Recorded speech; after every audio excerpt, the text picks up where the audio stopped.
This week's episode is brought to you by Blue Harvest Vintage. Are you a collector? Blue Harvest love to help you find that missing piece you need to complete your collection. They have extensive stock of vintage Star Wars vehicles and mint-on-card action figures, as well as new The Force Awakens and Black Series items. Blue Harvest have Funko Pops, Lego, Dinky, Corgi, Matchbox and more. Everything a collector could possibly need. If they don't stock it, then let them know, and their knowledgeable staff will be only too pleased to help. Head to Morley Market in Leeds to see the life-size Darth Vader. Alternatively, reach out to Blue Harvest on Twitter at Blue Harvest UK, Facebook, Blue Harvest Vintage Collectibles, a website, blueharvestvintage.co.uk, or email at blueharvesttoys@gmail.com. Talk Star Wars is a proud member of the Star Wars Commonwealth Podcast Network. Follow at SW Commonwealth on Twitter and take your first steps into a larger world. This is Talk Star Wars, the official podcast at talkstarwars.co.uk. Hello everyone, welcome back to Talk Star Wars episode 49. I'm Mark. I'm Stephen. I'm Rob. And I'm Paul. And we're back. We are all back. God, that was bland. This is the first. We'll see what happens when we get it right first time. The first full cast on a podcast for about a month. It's been a while. Where is everybody? Let's I've go been around ill. the table. Yeah, I've been ill. Stephen's poorly. Ill. Kind of recovering. I nearly died. Exaggeration. Slight exaggeration, but I did have proper flu I didn't come anywhere close to death, but I did feel rough. as a badger's arse. Paul, how Sure. are you feeling? I just felt a badger's ass. Decided to bypass the middleman. Oh dear. Well, I've had a wonderful week off. And Paul, would you kindly save that for when I haven't just taken a massive swig of boiling hot coffee, please? How long your did you go stunning to new mug. Because now I need a new arm. How long did you go to Barbados for, Mark? 10 days, mate. Okay. Very nice. Yeah, it It's was a long lovely. old journey, isn't it? Yeah. Yeah, it was. Was it like a 15-hour flight? No, it's less than 8 hours. No, you get Oh. Dominican in like 7, can't you? Not That's- 7. Yeah, Yes, Barbados- Philippines. Yeah, It's it's eight only hours. about. Republic, and that took me about 14 because we stopped on. We had to sit on Miami Airport on the runway. On it. Like they, for some reason, they. Did you go on a Harrier jump jet? Yeah. That's a tender You little fall landing. out. Refueling the plane with Duracell batteries. You fall out during landing. Don't know. Okay, right We before, broke. before Episode 49, you broke. it broke I'm already. not very well. I'm not going to be with it. So big go easy. We'll do our best. Okay, mate. We'll take it easy on you like we normally do. Let's jump into our announcement section then. Just a quick reminder that our sponsors, Blue Harvest Vintage, are offering 10% discount on orders when you tell them that we sent you. So to facebook.com/Blue Harvest Vintage Collectibles, or hit them up on Twitter at Blue Harvest UK, and tell them Talk Star Wars referred you, and you can save yourself a pretty penny considering some of the lovely items they've got there for sale. Oh, yes. I've been looking at a few, and Mark and I have been talking. They're lovely, Debbie and Mark. Yeah, I'm kind of keen to start a little collection. And Looked after me well when I was reunited with Director Krennic. yes, your Funko Pop, wasn't it? It is, yeah. Awesome. They I do have, much, they've offered me a Black Series. Well, not offered it to me, rather. They've mentioned that they have the Black Series one, I think. The Krennic, yeah. I hear it's I don't know good. if it's Black Series or if it's just a 6 3/4. Yeah, I'm tempted. I will say that. The 6 3/4 They or are, a they 3 are 3/4. doing episode 8 and the Star Wars story stuff already then. Star Wars stories. Well, they're doing not Rogue One. episode 8. Nothing from 8 yet. That'd be giving a little bit away at this point. I guess it's a bit early doors. Yeah, if you get the beheaded Luke figure, then that's probably going to be a spoiler. Yeah. But why wouldn't that happen? Let's be honest. Evil Lando. What? Evil Lando. Evil Darth Jar Jar figures. Okay, we've got some big news this week. I don't know how up to speed you chaps are, Rob. I think you're aware. Yep. The Star Wars Commonwealth added a new show this week, or last week. It's called Skyhoppers, the Skyhoppers podcast. That's so we want cool. to give them a huge welcome to the Yes, show. indeed. So we are And now what's 5 great, strong. actually, I haven't had a chance to listen to a full show yet, but their theme tune is outstanding. Is it good? Is it? I really love. I really love to their download intro. it while I was away, but I was having issues with with that particular show. I downloaded. Well, I don't know if they use the same one every time, but I downloaded the latest episode on their feeds, and the intro music was stellar. Yeah, really, really fun. I'm excited to check them out. Rob over at Generation X-Wing speaks very, very highly of. It's Ben and Sarah, and you can find their links to their Twitter profiles on StarWarsCommonwealth.com. So head over there. Yeah, I was really excited to do that. I'm hoping that we can add more shows because we are one of 2 podcast networks that are Star Wars flavoured on iTunes, so that's good. We've also picked up, in our social network, we've picked up a few extra followers and such alike. So we've got Brian Curley and Diego Sanchez who liked our Facebook page, the Talk Star Wars Facebook page. So thanks very much for that, guys. I'm pretty sure we've picked up more, but I'm not seeing all the names. And it's the same with the YouTube channel as well. We've picked up a ton of subscribers this week, but I'm not seeing all the names. I don't know what so on YouTube, I know this from experience, some subscribers opt to keep their subscriptions private. Right, okay. I don't know whether that means they also don't appear as a name against the list. They just contribute to the numbers. I think that's the case. 100% sure. So correct me if I'm wrong. Feel free, Internet. Yes, please do. But talking about our YouTube channel, I've changed the name finally. So it's now, you can now find us at youtube.com/Talk Star Wars TV.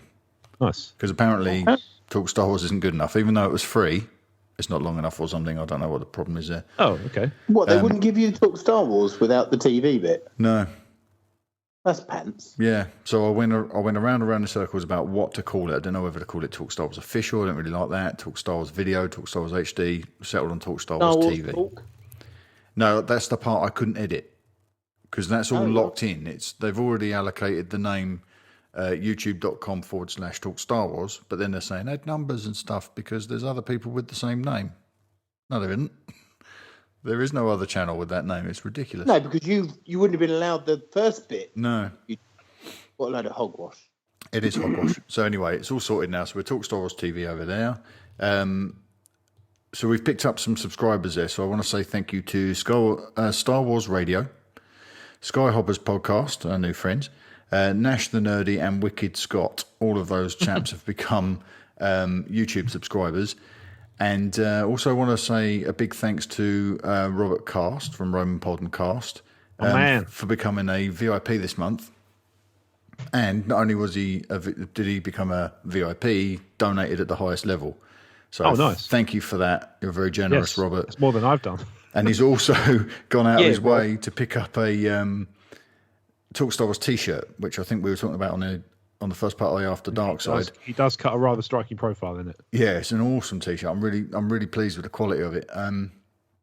So you can check out his photograph on the Talk Star Wars Facebook page of him showing off his new tee. And we have sold other T-shirts this week. So if you are someone that's bought the T-shirt, take a snap of it and send it to us because I'm really keen to see who's picking these things up and how cool they look. And we'll share all the pictures on the Facebook page. It'll look awesome. Especially any girls that might bought one. Yeah, well, I'm pretty sure that we have sold one. Or attractive men. I'm yeah, really, But if both genders could wet themselves with a jug of water equally, that's the Does it make it more or less awkward that the T-shirt I sold today was a child size? Why don't you tell us that before we go off? I don't know. Sometimes I like to give you guys enough rope to hang yourselves. Let's talk about reviews. We didn't get any reviews this week, Rob, unless you've found anything on Podrover. No, it's gone a little quiet on this particular feed recently. We didn't have any iTunes reviews, but I did have a couple of really nice comments from people on other platforms.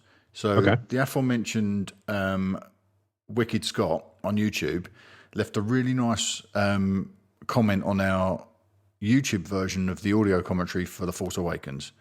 Yep. He said, hang on, I'm going to call this up and I'm going to read it out to you because I thought it was a really cool thing he said. So bear with me just a second. Talk amongst yourselves. We can't. Who else? Nobody else bears.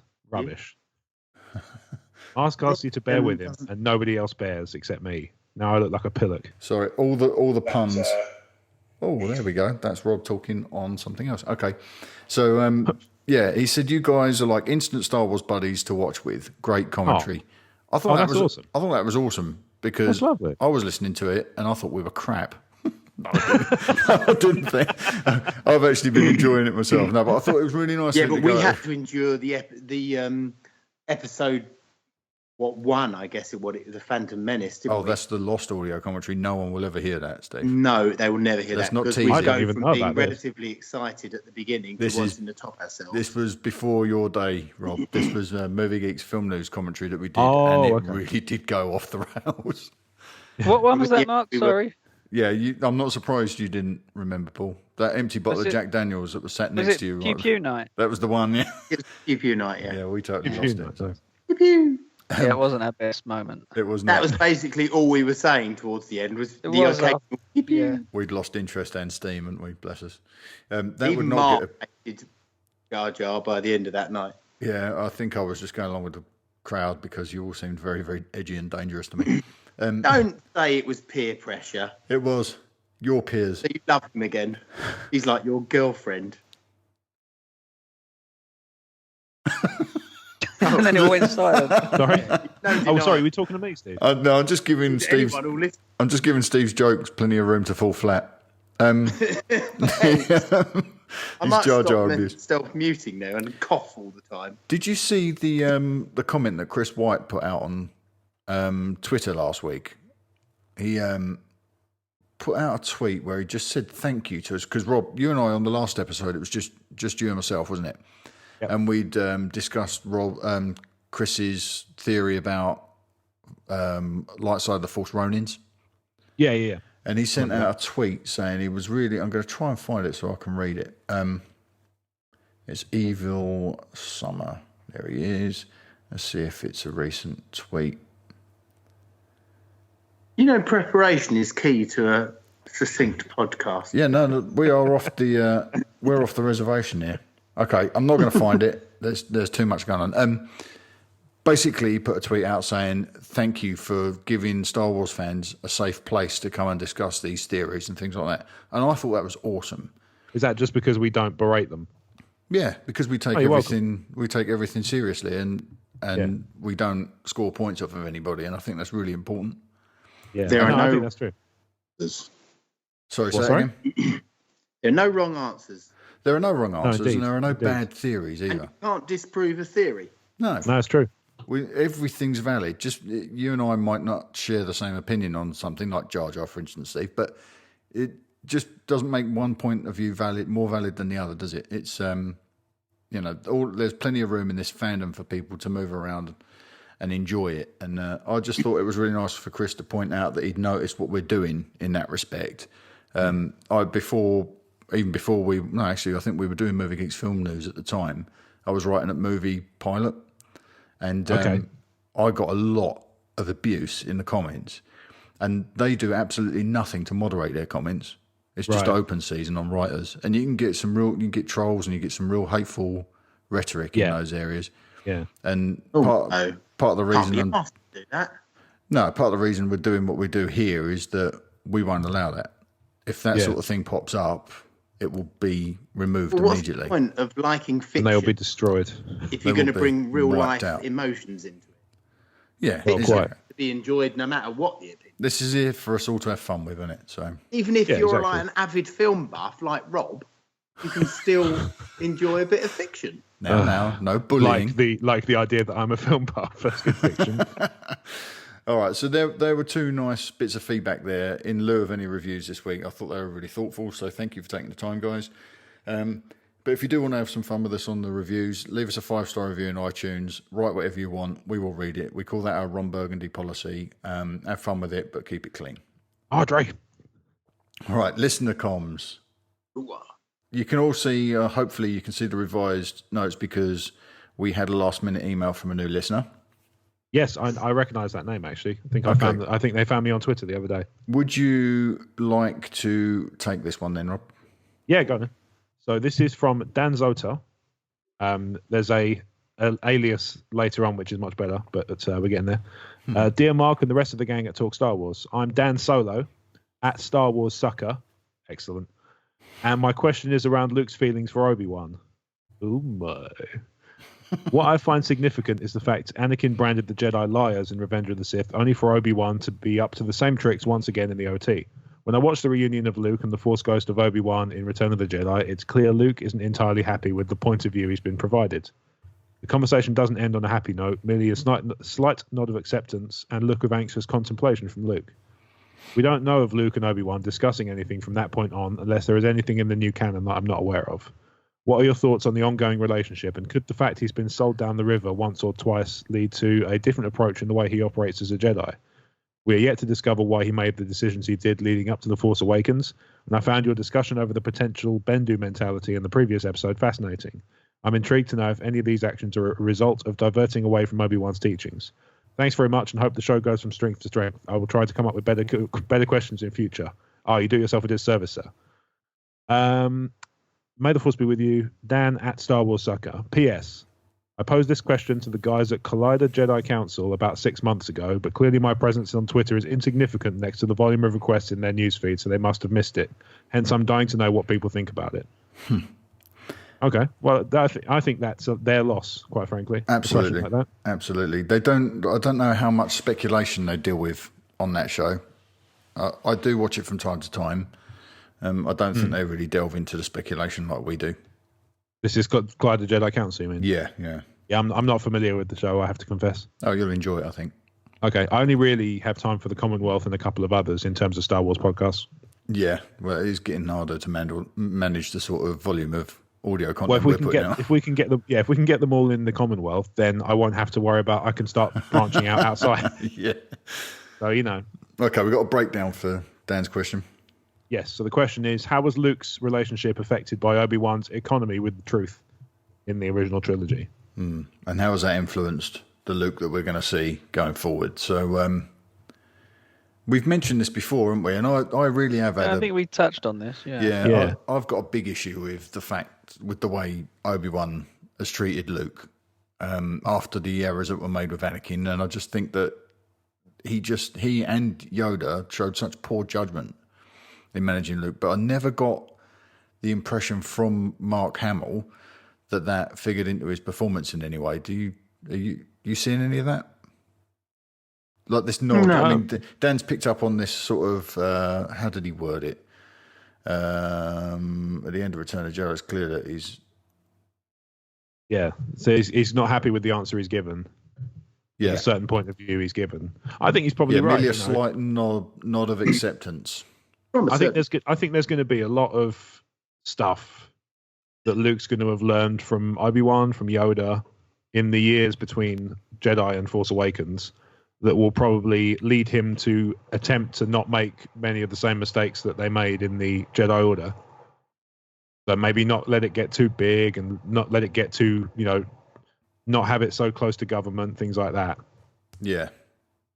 Because actually in the Legends, that was something he was always keen to do. They were on Yavin 4 for a while, then they moved around a bit, but they were never particularly close to government.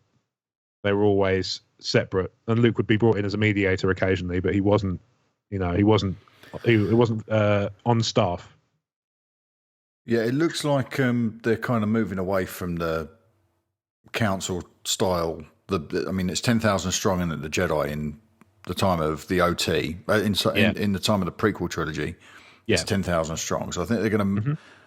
What the new storytellers seem to be doing is moving away from that. So Bendu is kind of representing, I think, what the future of their vision of the Jedi is, which is one person on their own being at one with the Force, and that's why we struck on that idea of Luke being that thing, didn't we?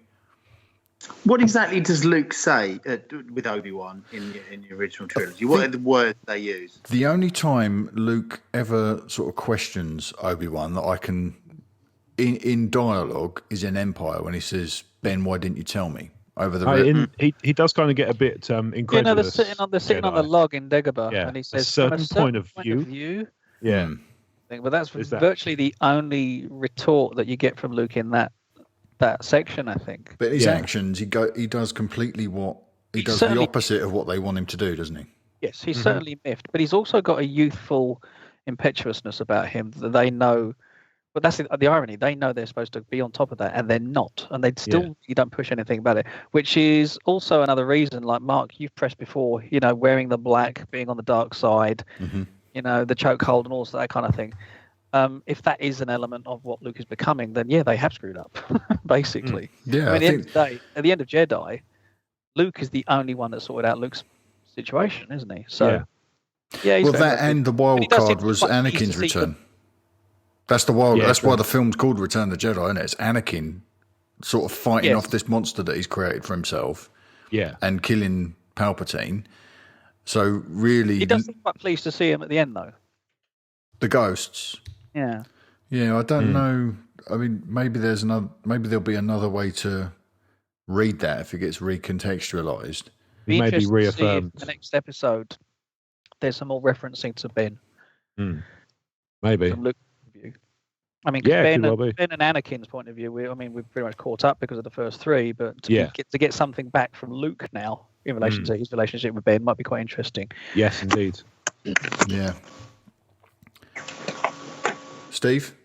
Someone's printing. Sorry, I lost you. Did you just plug the microphone into a printer? No, I got sent upstairs because Jen's got to clean the kitchen. Steve. And on the way up the stairs, I put it on mute. On the way up the stairs, I lost the connection. Oh. Okay. No. Sorry, I'll join back in. Yeah, well, we're just we're just breaking down what it is really in Luke's actions that expresses this theory that he's been lied to by Obi-Wan. I guess the most obvious thing is that he does exactly the opposite of what they want him to do, because Yoda and Ben seem to want Luke to go off in, like, just dispatch Vader and then come back and everything will be okay. That's their plan, is it not? Mm. Well, I would say, although you never really know, because their parts are literally very light, aren't they? They're so light that you can't read a lot into them. Yeah, but they never sit Luke down and say, "Look, you can redeem your father." No, it's true. Always like he's long past saving. He's long past saving. That was never part of their plan, was it? You go off and you try and help Anakin overcome Darth Vader, and then together you can destroy the Emperor. That was never the thing. It was but maybe they knew that Luke would always choose to try and save him, and that would be the very thing that saves Luke. Because he doesn't succumb to the dark side. He doesn't kill his father. Obi-Wan has dialogue. He's more machine now than man. He has dialogue that sort of writes Anakin off. Yeah.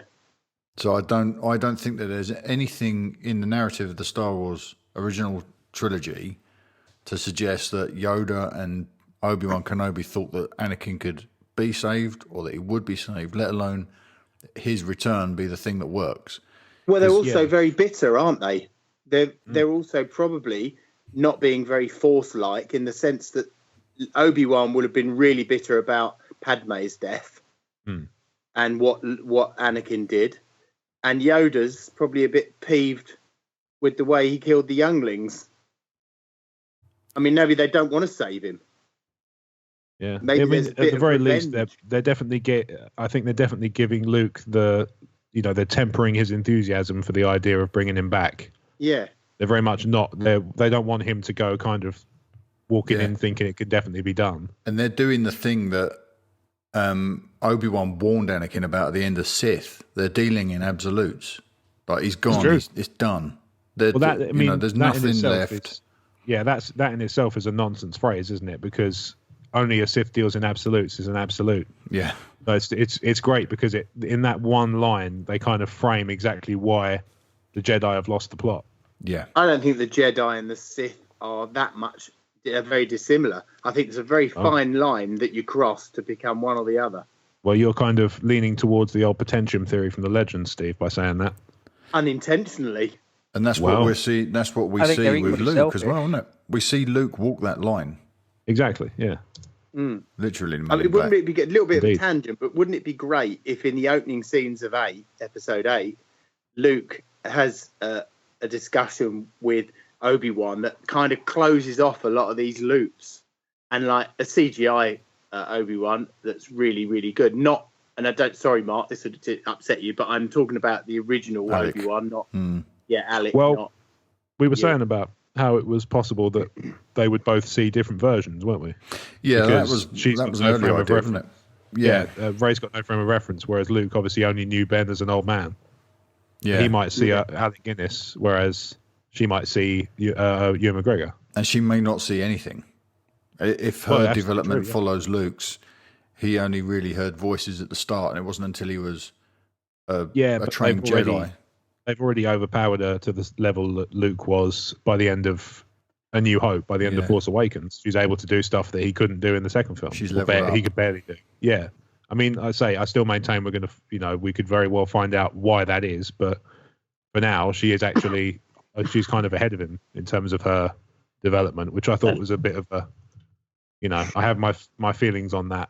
I have the feeling it's a little bit of a. What did Paul think? What did you think, Paul? Regarding what? Sorry?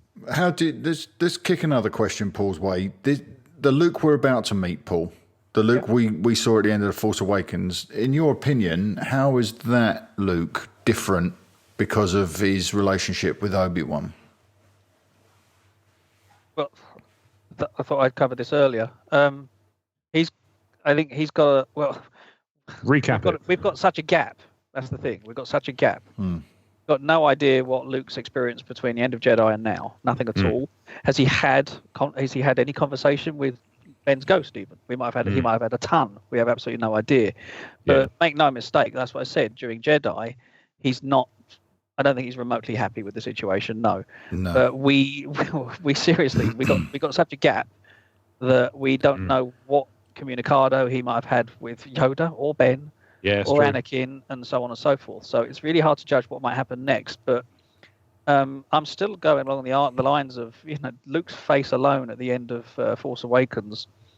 Tells a million stories, none of which we can contemplate at the moment. No, all different. Yeah. Wouldn't it be Paul Hicks? I think he's an angry guy. That's a really interesting point. Made me think. Like, how are, as filmmakers, not necessarily all the canon stuff, not necessarily, but from a practical standpoint, how are the filmmakers going to cash in on that period between Return of the Jedi and Episode 7? Because it desperately needs telling, doesn't it? Well, they've already been doing it with the Aftermath books.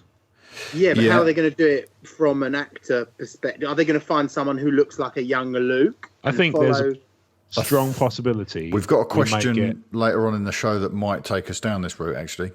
Oh, okay. Do you want me to hold off then? Yeah, I mean, it's probably fair to cap off on what Steve was saying. I think they might see how Rogue One succeeds and then move into that area. But they wouldn't have wanted to go into that area straight away in case it fails. At least they can, with a standalone film, they haven't sullied anything.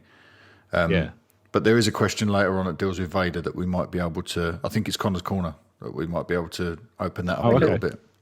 Sounds like his style. Last thing on Dan's question would be the only thing we really know about Luke since Jedi is the fall of the Academy. Do you think Obi-Wan's teachings could have affected the way Luke set that Academy up? Absolutely. Particularly with Kylo? I think so. I think, like I say, I think location would be a factor. His proximity to centre of government. Ben Kenobi. Obi-Wan Kenobi's teaching of Luke, the way, the whole Dan's question. From what we know, his teachings are so minimal, which is why he went to Yoda. He died. So that's what I mean. That will put a damper on it. Yeah, the lies. What we seem to know at the moment. I try not to hit it too hard on the head, really, but the point that we know right now is that Luke's kind of guilty of the same thing that Obi-Wan's guilty of, right? Because no one told Ben who his grandfather was, and that's why we have Kylo Ren. Yeah. So the fact that Obi-Wan and Yoda lied to Luke, and then Luke allowed everyone to lie to Ben, and then we end up with Kylo Ren. So that's if there is one element of fallout from Obi-Wan's teachings of Luke and the lies he told to Luke, is that Luke's guilty of the same sin. And I'm really surprised that that's where we've ended up. Isn't it weird that, like, before Anakin, and I know the answer is in the question here, and I know that, but that line we were talking about that's easily crossed between the dark side and the light, wasn't that obvious before Anakin, because you don't see Obi-Wan's whiter than white. He's never really been tempted to a high degree. Neither's Yoda, and neither's a lot of the people in the Jedi Council. All of a sudden, Anakin comes along, and that hereditary sort of weakness is a lot more prevalent in everyone afterwards, isn't it? Yeah, but there was 20 Jedi that fell before Anakin. Yes. But they didn't fall because of, as far as we know anyway, because they came to the Jedi Order late in their life, which seemed to be at Anakin's Achilles heel, wasn't it? That he started his training too young. And so he already had attachments and things like that. But Count Dooku and the Lost 20, they all fell away from the Jedi for other reasons, idealistic reasons, or, and Dooku ended up being seduced by Sidious. So he got sucked into the Sith, but he left the Jedi Order, presumably for other reasons. So there are examples of it having happened before, but just not to such a dramatic end. Do you think that weakness is a hereditary thing, a genetic thing? Could be. Yeah, intriguing. Because Kylo's got it, Luke had it, to a degree, until he chose a side. It could be Kylo, to the same degree, he had it until he chose a side on that gantry. So are we having the nurture-nature debate? Is that what this is? It could be in the Skywalker nature, that bloodline. Yeah. To be subject to these things, and if that's true, then it kind of clears Obi-Wan's name. But if it's nurture, then it's the way they've been treated. And Obi-Wan's treatment potentially of Anakin led to Anakin's jealousy and ultimately his fall. And then these teachings of Luke led to Luke, led to the issues here. Yeah. I have a thought on that, actually. Go on, Rob. Could it be, right? So obviously we've never had it directly, said. They've always kind of alluded to the possibility that Anakin was an immaculate creation of the Force by Darth Plagueis. Yeah. Could it be that the creation of that has caused that kind of instability in the bloodline because it's not a pure bloodline? It's from a dark source. Well, it's the pure Force. He's a creation. If he's a creation of the living Force, then it stands to possibility that his bloodline is much more tumultuous than a normal person's. Yeah. Because he doesn't have half his parentage is just the Force.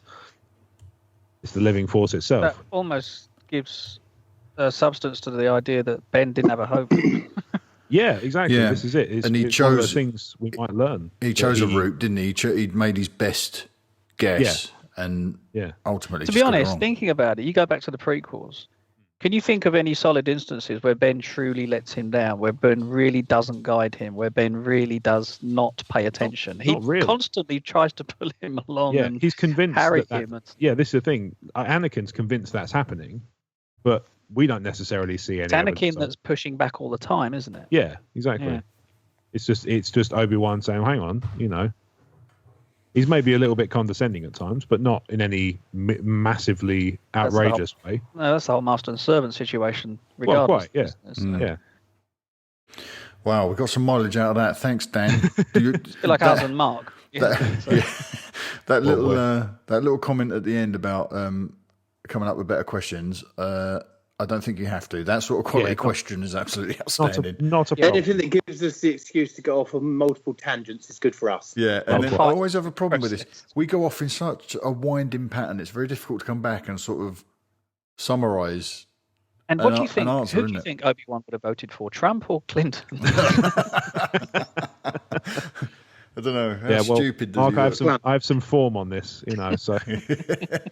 All right, thank you very much for that, Dan. Yes, thank you, Dan. Really look forward to more questions in the future. I'm glad that you jumped onto the podcast as well, so it's good to have you on board. Right. Yeah, and also your lost Colliders.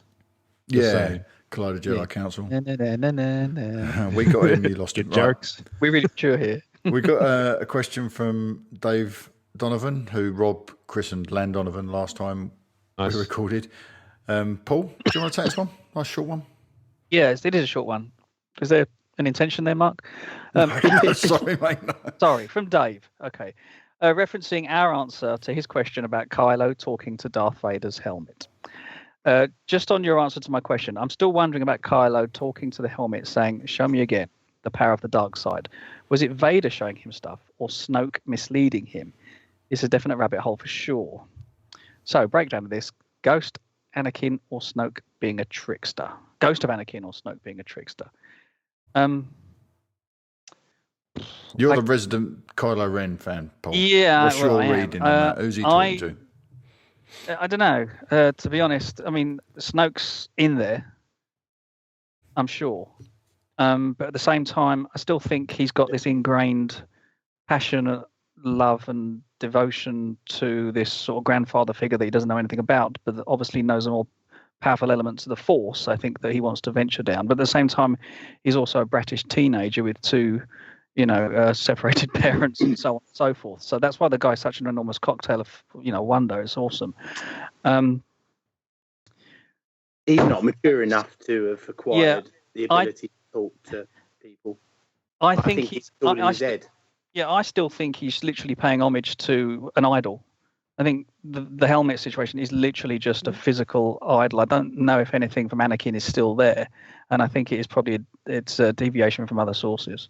Just to refresh Dave's original question, because both you guys were off, it's just Rob and myself that dealt with that one. It was he was suggesting that perhaps there would be some leftover biological material in there, like if Anakin's skull was inside that thing when it burnt, there might be some sort of remnant elements of Anakin's charred skull in there. During the funeral pyre, he's wearing it again. Yes, yeah. When Luke sets fire, he's wearing it again. So so presumably there's something left in there, and we called it false voodoo or something, didn't we, Rob? That maybe there was a way to conjure up. Kylo might have been dealing with a way to conjure up Anakin's presence through his physical remains. But I think what Dave was getting at was, if you look at the structure of Kylo's sentence, "Show me again the power of the dark side," it's almost as if he's had contact with Anakin and Anakin's shown him elements of the dark side to help develop Kylo's skill.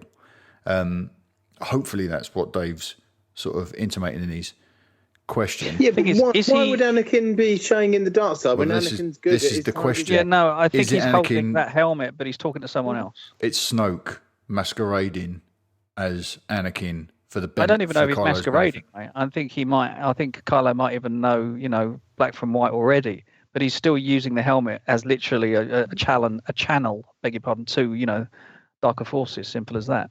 So, okay. Rob, what's it's your like when somebody holds a Bible and they pray to whoever, they're still holding that Bible, not thinking there's anything within the Bible, but it's that embodiment of this idol in their hands. Yes, it's a totem. Yeah. Rob? I'd kind of go with Paul to a point on that one. I'm actually of the opinion that he's not talking to anybody and he's not been shown anything. I think he's projecting the influence of Vader onto something he's done. So he's done something powerful, like maybe even talking about taking down Luke's temple. Yes. So show me again the power of the dark side is him saying, you made me powerful before, do it again. But not by following his example more than by a direct interaction of him, right? Yeah, exactly. Yeah. So it's not so much about it's not Vader saying, if you swing it at the kids, they're going to go down well fast and stuff like that. Because obviously it's not, obviously he wouldn't talk like that either, but no, of course. But you would talk like Danny Dyer for some reason. But I'm guessing that Kylo would have learnt from Snoke that Anakin had taken down the Jedi Temple, and that was the start of the purge of the Jedi, was Anakin wiping out the Padawans. Entirely possible, yeah. So he's modelled the attack on Luke's school on that almost. Yeah, I would also go one further, and I think that the reason he hasn't seen Anakin in general is because either Anakin's lost his connection to the Force because it's been too long, and he was never taught how to manifest himself like Obi-Wan did. Yeah, because they spent time in training doing this. Yeah, exactly. Whereas Anakin didn't.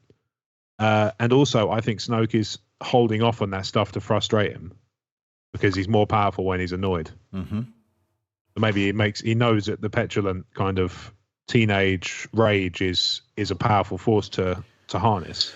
And there's always the element that we get from the novelization of Snoke's attraction to Kylo is the balance of light and dark, and that we've already agreed, Rob, that is there to motivate Kylo to try and purge the light from him by doing these terrible things.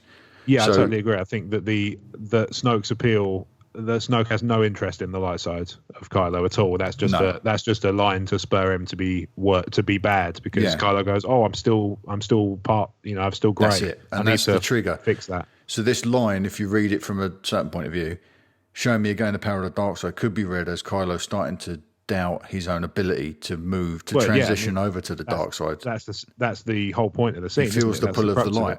So exactly. Yeah, he wants to be shown a way to move forward, and I'm totally on board with both you guys. I think that the examples that were set by Anakin as he became Darth Vader, Kylo's used that as a model to build his new identity on. And the totem of Vader's helmet is what he's using to try and focus that transition. And Snoke's always in the background, sort of pushing on this light side weakness, and that's driving Kylo forward. Steve, what's your read on this, mate? I think it's been very difficult for me not to laugh when you said helmet 7 times. I think you've done very, very well. Congratulations, you're another. I honestly don't think that Kylo Ren has that particular ability. He hasn't earned that ability. He might be able to stop like bolts of energy in midair, but he's not very good at the more subtle stuff like this. I think that it's all in his mind. Yes, yeah, and I think so we're all. This is unanimous. This must be a first for Talk Star Wars. It is like, if there is anything at play, it's Snoke being the earworm, but it's Kylo imbuing that totem of Vader's helmet. One more time for you, Steve. With power that it doesn't necessarily possess in any other form. Great question, Dave. Yeah, I can't wait until Catalyst is up for discussion, because Dave's finished it and he's got a lot to talk about apparently. So we can. I got to chapter 4, so if anybody spoils it for me, I will hurt you. Yeah, no, I'm quite a way into it now, and I'm really enjoying it. Very good. I'm on the audiobook, so I'm restricted to however fast Jonathan Davis wants to read it to me fantastically. Yes, yeah, which he is doing. I bet you love those Krennic scenes. So good.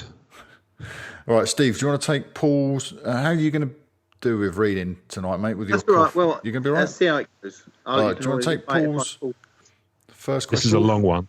From Paul Coruscant. My long one. Wow.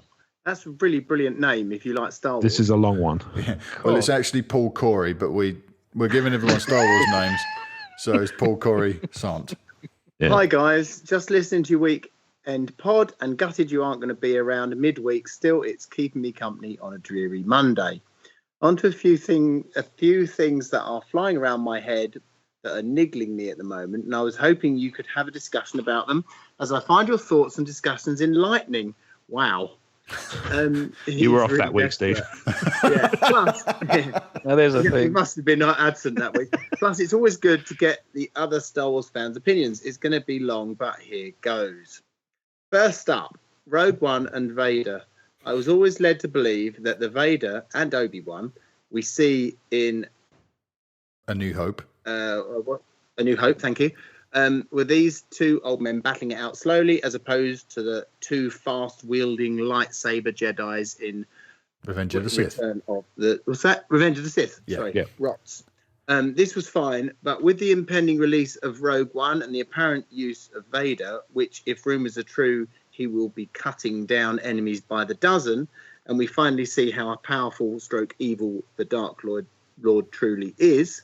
What's getting me is Rogue One is set directly before A New Hope, which means Vader is at best a year, maybe a couple of months younger.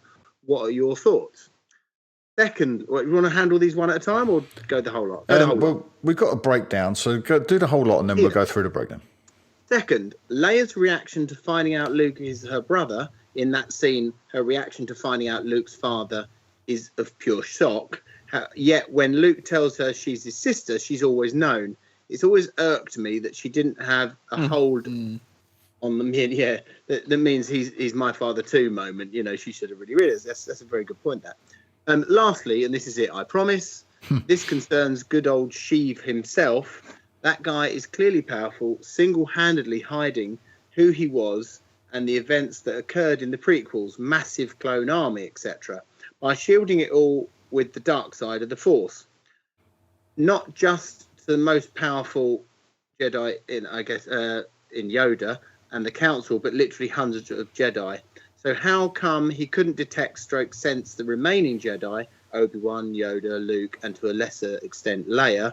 He was even at Padme's funeral. Surely he could have sensed that it was a pile of bricks or whatever they happened to make her stomach seem still. Yes, that's a really good point. Absolutely loving everything you guys and indeed the Commonwealth have to offer. It's great to have people such as yourselves to interact with on social media. Keep up the great work, and once I figure out how to leave a voicemail question, I will. Thanks for your time, Paul. So, breakdown. Everything in red on my comments, Steve, just for your info there. I love you, Steve. Thanks for last night. I wish we could don't read the stuff that's I've struck through. Not in red. Yeah, anything I've struck that's through. in underline, yeah.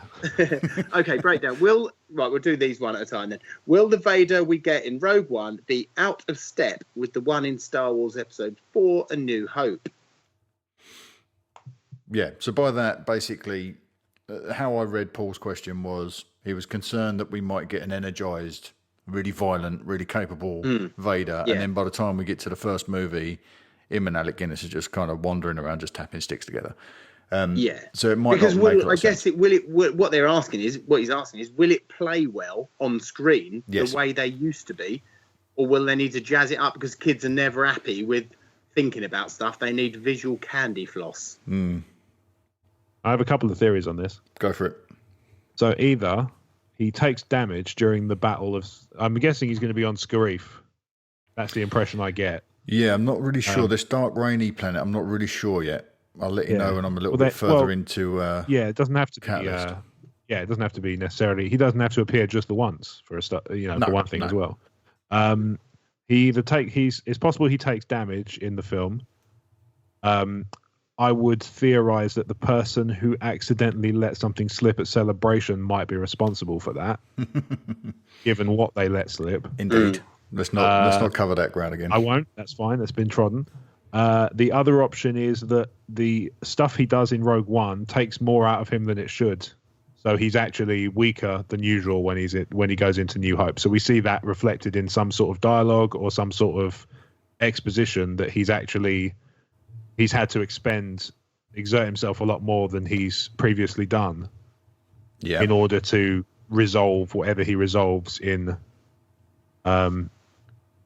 Rogue One. And don't forget, we've seen him in action as well. Well, viewers of Rebels would have seen him in action around this sort of time, maybe a year before when he fought Ahsoka. So we know that he's capable of a lot more. When he went up against Ahsoka, he's capable of a lot more than he unpacked when he was fighting Obi-Wan again. Yeah. And he does get his arse handed to him in that fight as well, doesn't he? He does take some significant damage from her. Paul, what's your take on this, mate? Well, I'm kind of hoping they're going to be as faithful as they can to what we would expect him to be like in A New Hope, to be honest. I hate saying A New Hope. It's called Star Wars, for crying out loud. Yeah.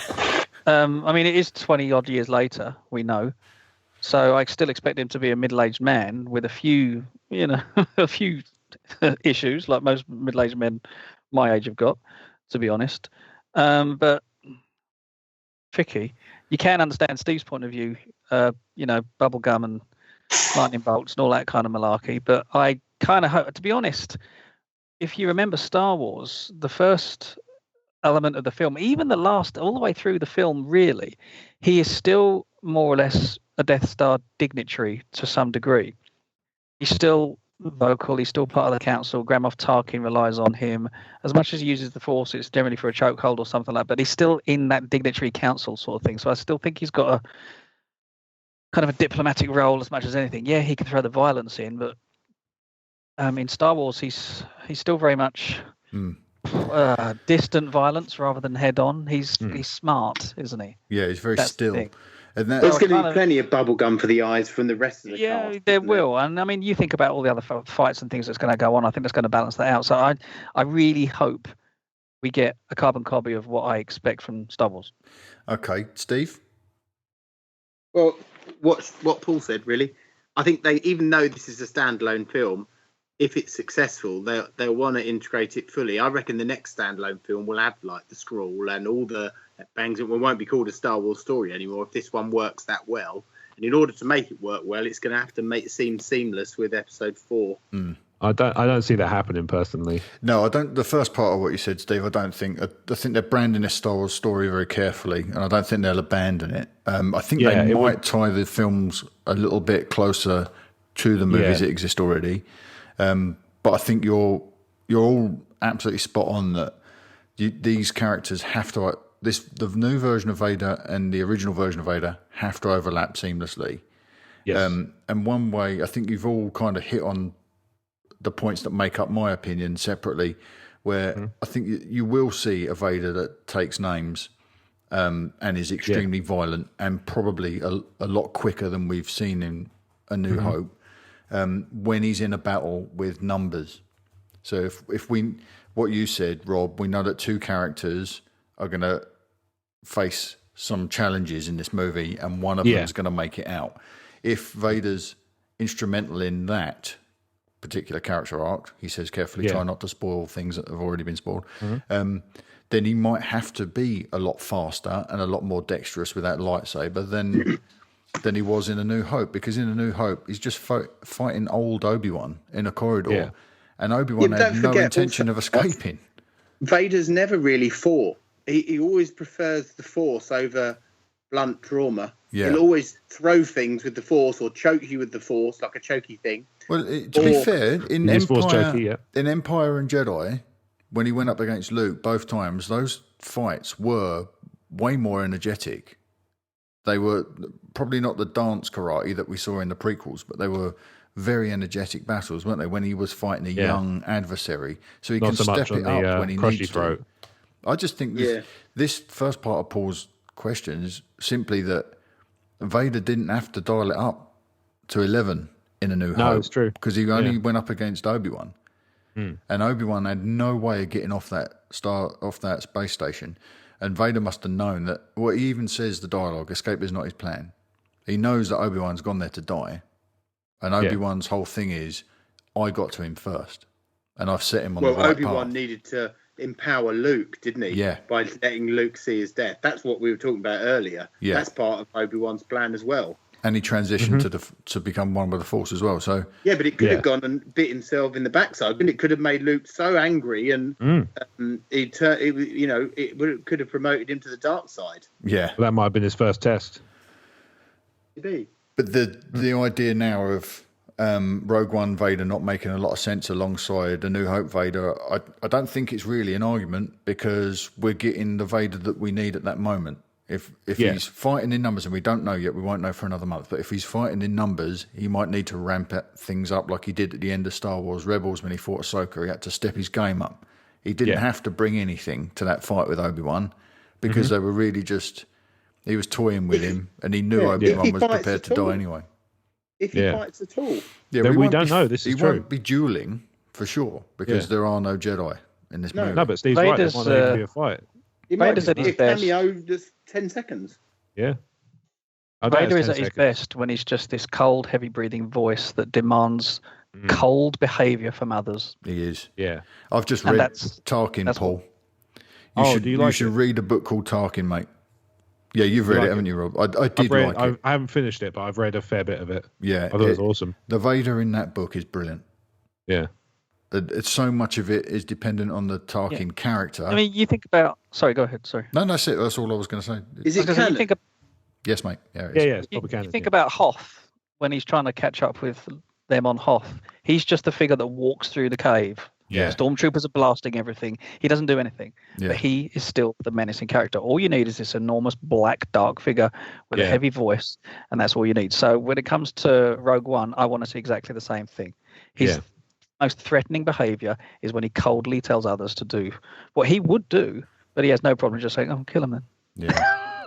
Look, I've got no interest in doing that. Just go and sort it out. Basically, I've got people that do this for me. Yeah, that's what I say. He's got this sort of anti-dignified dignity about the ability to destroy a planet is insignificant next to the power of delegation. But can I ask a question about Vader's Can we move on, Mark? physical? Like using the Force. Yeah. Did Vader ever reach out with his false hand to do something forceful? Yeah. In which film? Sorry. Both hands are false. Oh, okay. So you can. So doesn't that contradict what we've discussed before about your force ability being reduced by how much body you have because of your M words? That's how good he was, maybe. Yeah, but that's how good he was. He still had loads of M words. Yeah. So he's still managing to divert and focus the force through an artificial limb. Yeah, his M words are kind of like his ABV. So even if you reduce his ABV by slicing off some limbs, he's still got a higher percentage by volume. Yeah. M words than Yoda. MBVs. MBVs. I still have my bet active that within the next 10 years we will learn about the prequels being remade, and I'm sticking by that. No, you can stick by that and be as wrong as you like, Steve. I will. Do you know what? Actually, I'm going to go a little strong on this one. If they remake the prequels, I won't go and see them. Oh, rubbish! Steve, if they remake the prequels, I'll pay off your mortgage. Thanks. Can I have a mortgage? I'll get one. I'll get a big one then, ready for you. Rob, you're a film buff. You would go and see it. This is slander. All right, we've got two parts of Paul's question. Before we go too far down a rabbit hole, let's do the other two parts of Paul's question. So, why would Leia be disgusted by the reveal that Vader is Luke's father if she always knew, in inverted commas, that she was Luke's sister? I actually talked about this as I left the cinema. Did you? When I was about 12. Really? Yeah. Okay. I'm like, hang on a minute. She's like, yeah, I know. I've always known. Yeah, he's my father. Move along. I don't know. That to me has always seemed more like a. I've always had a sense that something. I've always had the sense that I've had a brother, and stuff like that. I don't get the impression necessarily that she literally means I've known it was you, specifically you. But he all that time. This is not necessarily the Force, is it? This is to do with being twins. Even though on Hoth, I got off with you, I knew. Yes. I knew, and I always knew, right? And if you think it's weird, fair enough. But if you don't, I'm down for this. Like, no, of course not. I think it's more her that read of that line that I knew somehow I've always known is more her really saying, do you know what, that makes sense. That just makes sense to me. It's like a long-winded way of just saying. Then that's terrible screenwriting. It's not the best, but it's necessary that we see the revulsion from Leia that we saw from Luke himself at the end of Empire. That we see that through other people's eyes. It's necessary. I think it's incredulity as well, isn't it? Your father. It's like finding out Donald Trump's your father. It's exactly the same thing, Steve. Apart from him being orange. Apart from all of... And he wouldn't have a black helmet. He'd have a bright yellow helmet. Off track. Yeah, Oompa Loompas. Okay, so probably this one, I would say the script needed to perform a couple of functions here. We needed to see the disgust from a third party. We already seen it from Luke that he was shocked that this could be true. We need to see it from a third party. It gives it a lot of weight. And the whole thing with her saying, I always knew that I was your sister, is more hyperbole. And she's just kind of saying, that makes perfect sense. Doesn't explain why she isn't shocked to the core that suddenly she's just learnt that her dad was Darth Vader, the biggest evil bad guy. Kind of my point, really. Yeah. It's the father thing that her not latching onto that bothered me. But the thing again, in practical terms, in universe answer, I'm not really sure. I mean, we do get it in Bloodline. Practical terms, this is Luke's story and not Leia's, and so they can spend any time in Jedi sort of delving into her as she sort of sits down and puts her fingers on her chin, stares off into middle distance, thinking, "What does this mean?" She does that in Bloodline. Not exactly that. I'm paraphrasing, but that the time's taken to unpack and examine that in that book, and this wasn't Leia's story. But it is unfortunate that it kind of leaves a hole there for us to poke around at, doesn't it? That's a bit of a shame. It's probably a bit of bad screenwriting. It's an attempt at retconning. Ultimately, if you write yourself into a bit of a corner, then you do find yourself probably not really thinking, "Oh, that's a bit clunky." It's just like, "Oh, you know what? This is better." He may have been sitting there thinking, "There is no way I can do any better in the time I've got." It's the broad stroke storytelling style of Star Wars, isn't it? It's like some of these things you need to rest on, and some of them you need to skate across just to get to the next part. I think she was like styling it out when Luke said, "Oh, he's my father." She went, "Oh, that's disgusting. I hope he doesn't know that I'm his sister." And I just got off with it. You're vile, Luke. You've got Darth Vader as the dad, and then by the way, you're my sister. Oh, yeah. Right. Yeah. About that. All right, let's get to the final point then. So, why couldn't Palpatino sense Yoda, Obi-Wan, and the twins within the Force after all of this power that he's got? We've spoken about this before. We think he did, didn't we? That was the consensus. We think he knew all about their pregnancy. Well, he knew. Well, this is it. He doesn't necessarily. He never mentions the pregnancy. No, but he probably did.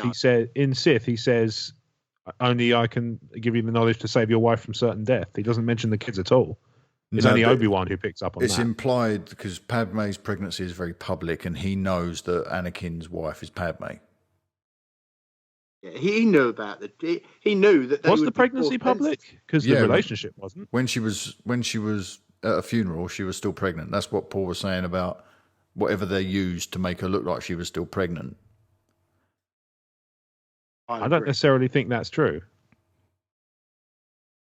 I think you can have a look, and I think it's quite clear that when she's being buried, she still looks like she's full term, which is really dark for a Star Wars film. Well, again, like I say, I don't necessarily think that's right because the relationship wasn't public. So why would? But he knew. Yeah, but wouldn't you? No, this Palpatine knew. Wouldn't you? If you die in labour, you still would have a distended belly, even if you gave birth or had them removed. She's got an enormous belly. Are you looking at it, Paul? Google it. Yeah, she's got a big belly. Yeah, I was just going to try and find it. Sorry, what we're talking specifically about the funeral scene, right? Yeah. Yeah. Okay. So when she's laid to rest, she looks about 63 months. So that's the first. To Palpatino. Yeah, go on, Steve. Sorry, Mark. In relation to Palpatino, he knew. I always thought that he knew she was pregnant because he knew that it would be a legacy of Force-sensitive children, and he was already thinking, right, well, they'll grow up. And hopefully one of them will kill Vader, and then I'll get him as a... Do you know what I mean? He was probably planning the whole thing out. Really? I don't get that. I think that the fact that when she was laid to rest, she still looked like she was pregnant with the twins would have been enough to convince most people that was that done. That they died. And Palpatine's probably thinking that part's done. So I'm on Wikipedia... And this is the canon bit. The fact that Amidala had given birth to twins was a secret known to only a few after her death. Mm-hmm. That's it. That's the only line. Yeah. I don't know where. She just had a large pie on during the funeral. Yeah. So she was still pregnant, and everybody else. What I'm saying is they don't necessarily know that there were twins because she didn't know until the very end, until she actually gave birth. No, well, Anakin didn't know, did he? Sister. No. So you have a twin sister in Jedi. He didn't know that there were two babies. He only thought there was one. And it wasn't until they were on, was it Polis Massa, the asteroid, where she gave birth? All that technology, I believe so, ultrasounds. Yeah. I think the answer to this, let's just speed this along because we could go down another rabbit hole and we've got a bit more to get to tonight. I think it's just his arrogance. I think that's definitely a strong possibility. Yeah. Yeah, I agree. I think that's a strong possibility. Just the hubris of and relax. Yeah, and he would have thought, the Purge was designed to take down the rest of the Jedi. Yeah, they didn't really know who made it to safety.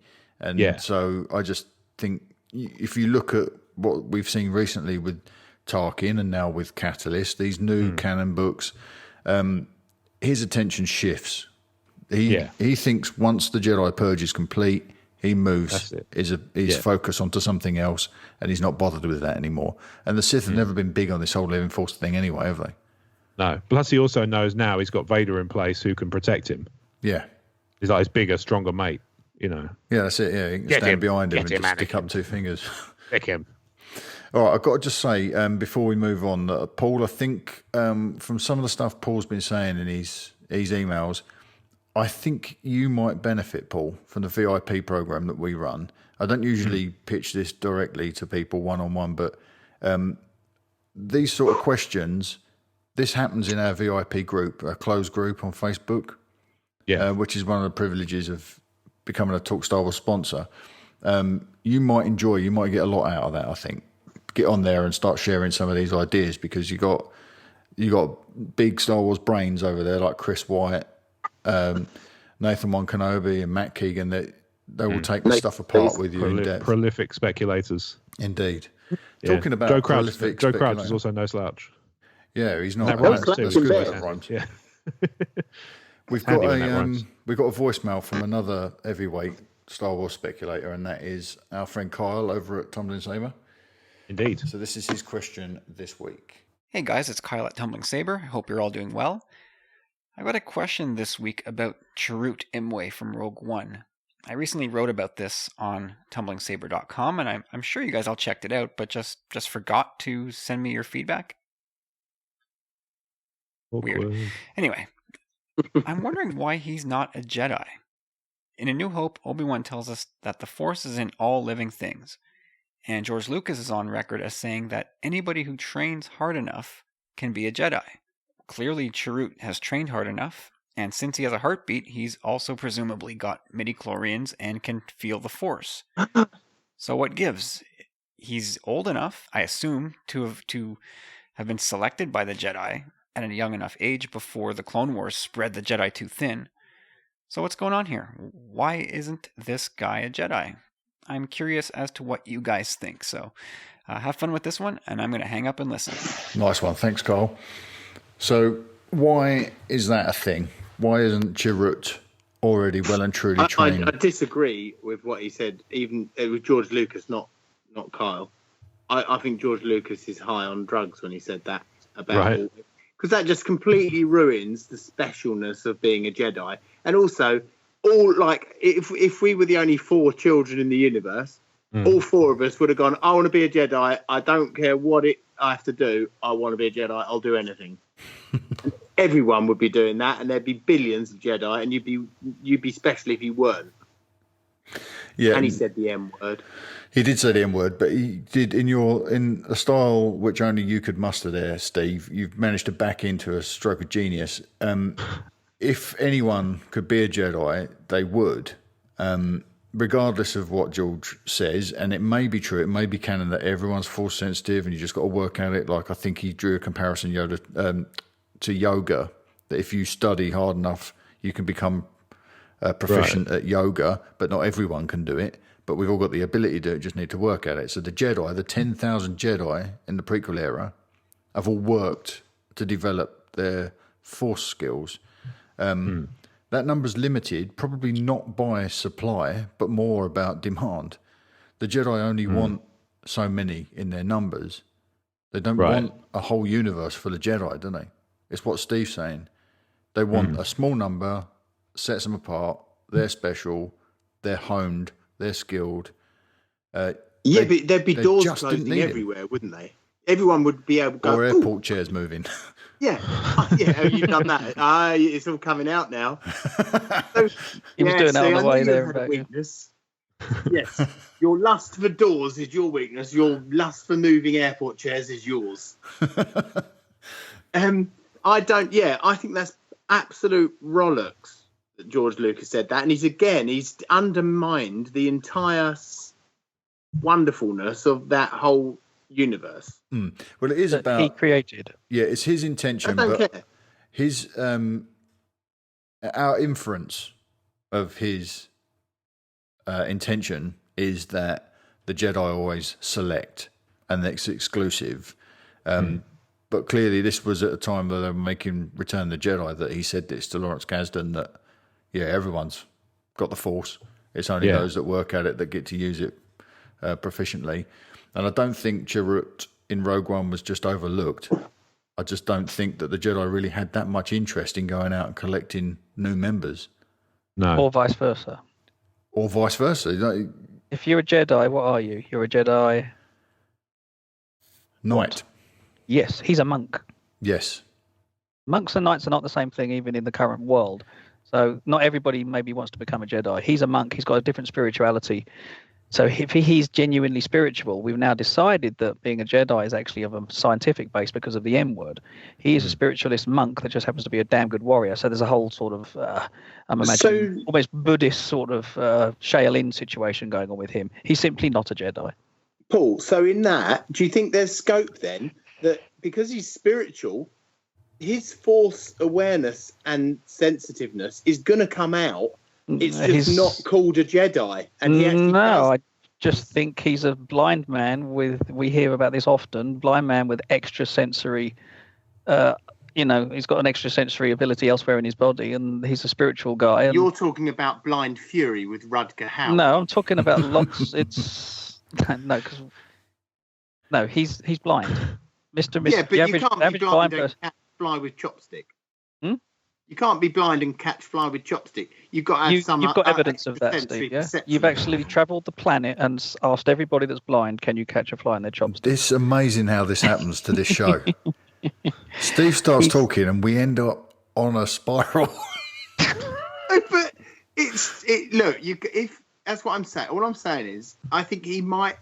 I think if you're force sensitive and you're spiritual, it's going to come out whether you call yourself a Jedi or not, and that's why has he got to be force sensitive at all? I think he is, and I think Chirrut is force sensitive. I think we see him use a kyber crystal as well in that staff of his in Rogue One. But there is another example of this. If we just switch out characters, we've got Maz Kanata. She's also force sensitive. Yeah. And it's in the novelisation, isn't it, Rob? The pulling down of the ceiling in the basement of the castle. She uses the force. So we can assume, made a conscious decision to do exactly what Paul's just said, not become a Jedi warrior. And Chirrut would have been around the same sort of time, made a conscious decision, presumably, not to become a Jedi warrior, but to remain one with the Force. Maybe he's grey.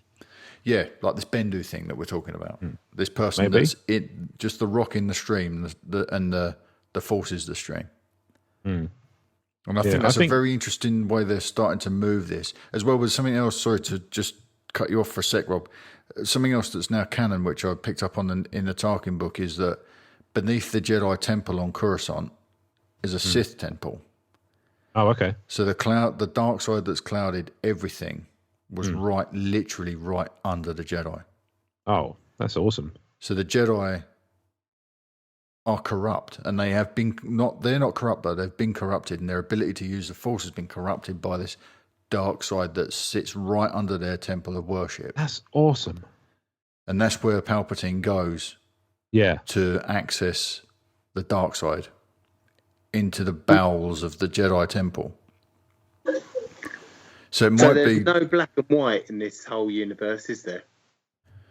There's millions of levels of grey. Yeah, I think that's kind of where this might be the direction the retcon is taking. That, like what Paul said, you got people like Chirrut that have decided, I'm at one with the Force and that's enough for me. I don't need to be able to run super fast away from battle droids. Yeah, he allows it to do what it wants to do. He just doesn't choose to possibly use it in the same way or follow the same realms and ideas of the Jedi. That's exactly where it's going, I think, Paul. Exactly where I think it's going. It's allowing the Force to do what it wants to do and not having an agenda when you come to it. Because the people go to the dark side because they don't know how to deal with that. Yeah. Or they know exactly what they want and they use the dark side to get to it. Palpatine, Anakin, and Revenge of the Sith. Which any good Jedi would say they don't know what they're doing with it. Exactly. I'm being finicky. Kyle, I think that's probably the answer to your, or not the answer to the question, but that's our opinion on where this is, that 10,000 strong Jedi is probably enough for the Jedi, and they're sitting there in their temple, all being blinded by the darkness beneath their feet. They didn't really need to go out and look for everybody. I have a little more on this if you want to. You got a little more on? No, a little more on this if you want to hear. Go for it. Well, I mean, we've talked before about how characters don't necessarily have the skill to become a Jedi, but they may be attuned to the Force kind of passively. Like, I think it was like we talked about how Han Solo could be using it without realizing he's using it. Yes, yeah. I think it's also fair to say that because of the M word, everybody can have the Force, but there are going to be some people who are going to have to work so hard to harness what they have and won't be able to do a huge amount with it. Mm-hmm. So I think that it's both these things can all be true without really changing anything.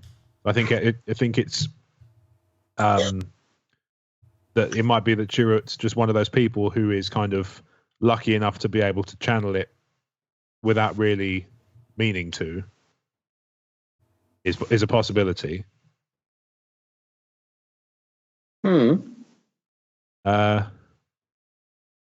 Paul's just pasted into chat and derailed everybody as they stopped to read. Yeah. No, See, he said he's used his spirituality. There's no use. There's no mention of the Force at all there. He just believes in it.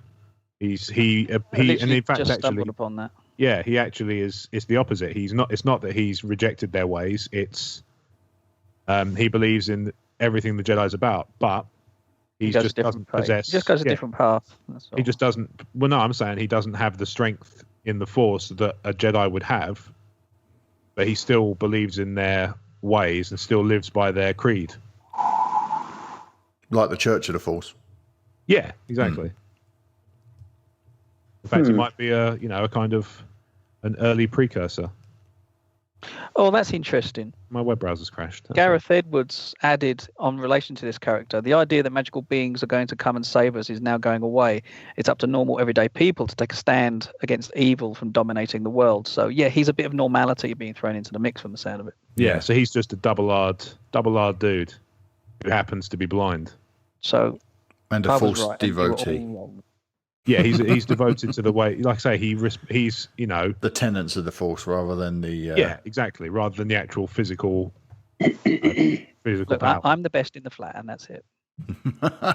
Was that a Young Ones reference? I think it is. Yeah, that sounds like one. Steve, I got a Young Ones reference. Wow, well done, Mark. Right, I'm going to take this. This is a second question from Paul Coruscant. We followed up his first question very, very quickly with this. He's written, "Hey guys, I know I sent a bunch of stuff the other day, but something has been on my mind ever since you lads talked about lightsabers, and I thought it might be a decent discussion on the pod. So we know it's true about kyber crystals and the colour is determined by the Jedi wielding it. Imagine if we get to see a kyber crystal actually change when ignited. For example, if Kylo Ren is redeemed, his sputtering saber turns from red to blue or to green, and maybe it starts with the sparks that come off his lightsaber. They turn green first, and then the tendrils green running through the middle of the blade, and then it totally engulfs the red. Do you think that's plausible? Also, do you think it would be cool to see? It would be a massive visual indicator that he is changing to the light, or the other way around for Rey.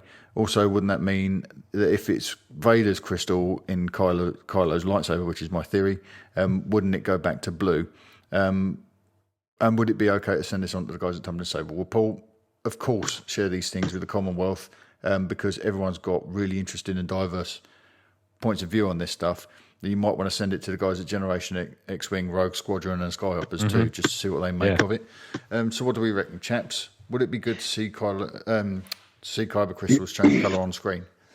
It'd be both really cool and really corny at the same time, I think. Because you'd be like, oh, okay, they've changed. We wanted that. But it's also a little bit like a rainbow effect. And you're like, I'm not sure. I don't know. I think the idea of the essence of someone's change is enough. But it would be I think cool. it's a really good idea. It'd be kind of cool and kind of bad at the same time, I think. Yeah, I think it's a really good idea. I think it's one of those things, yeah, if they handle it right, it could look really cool. But it has the corny potential to get really corny really fast. Steve? Also, it won't work in the past, will it? Because it won't tally up with the lightsabers that have gone before. Well, we don't know because no, actually, you're spot on. You're absolutely right because we didn't see Vader's crystal change colour when he went to the dark side. No, because we saw his eyes change. Lightsaber.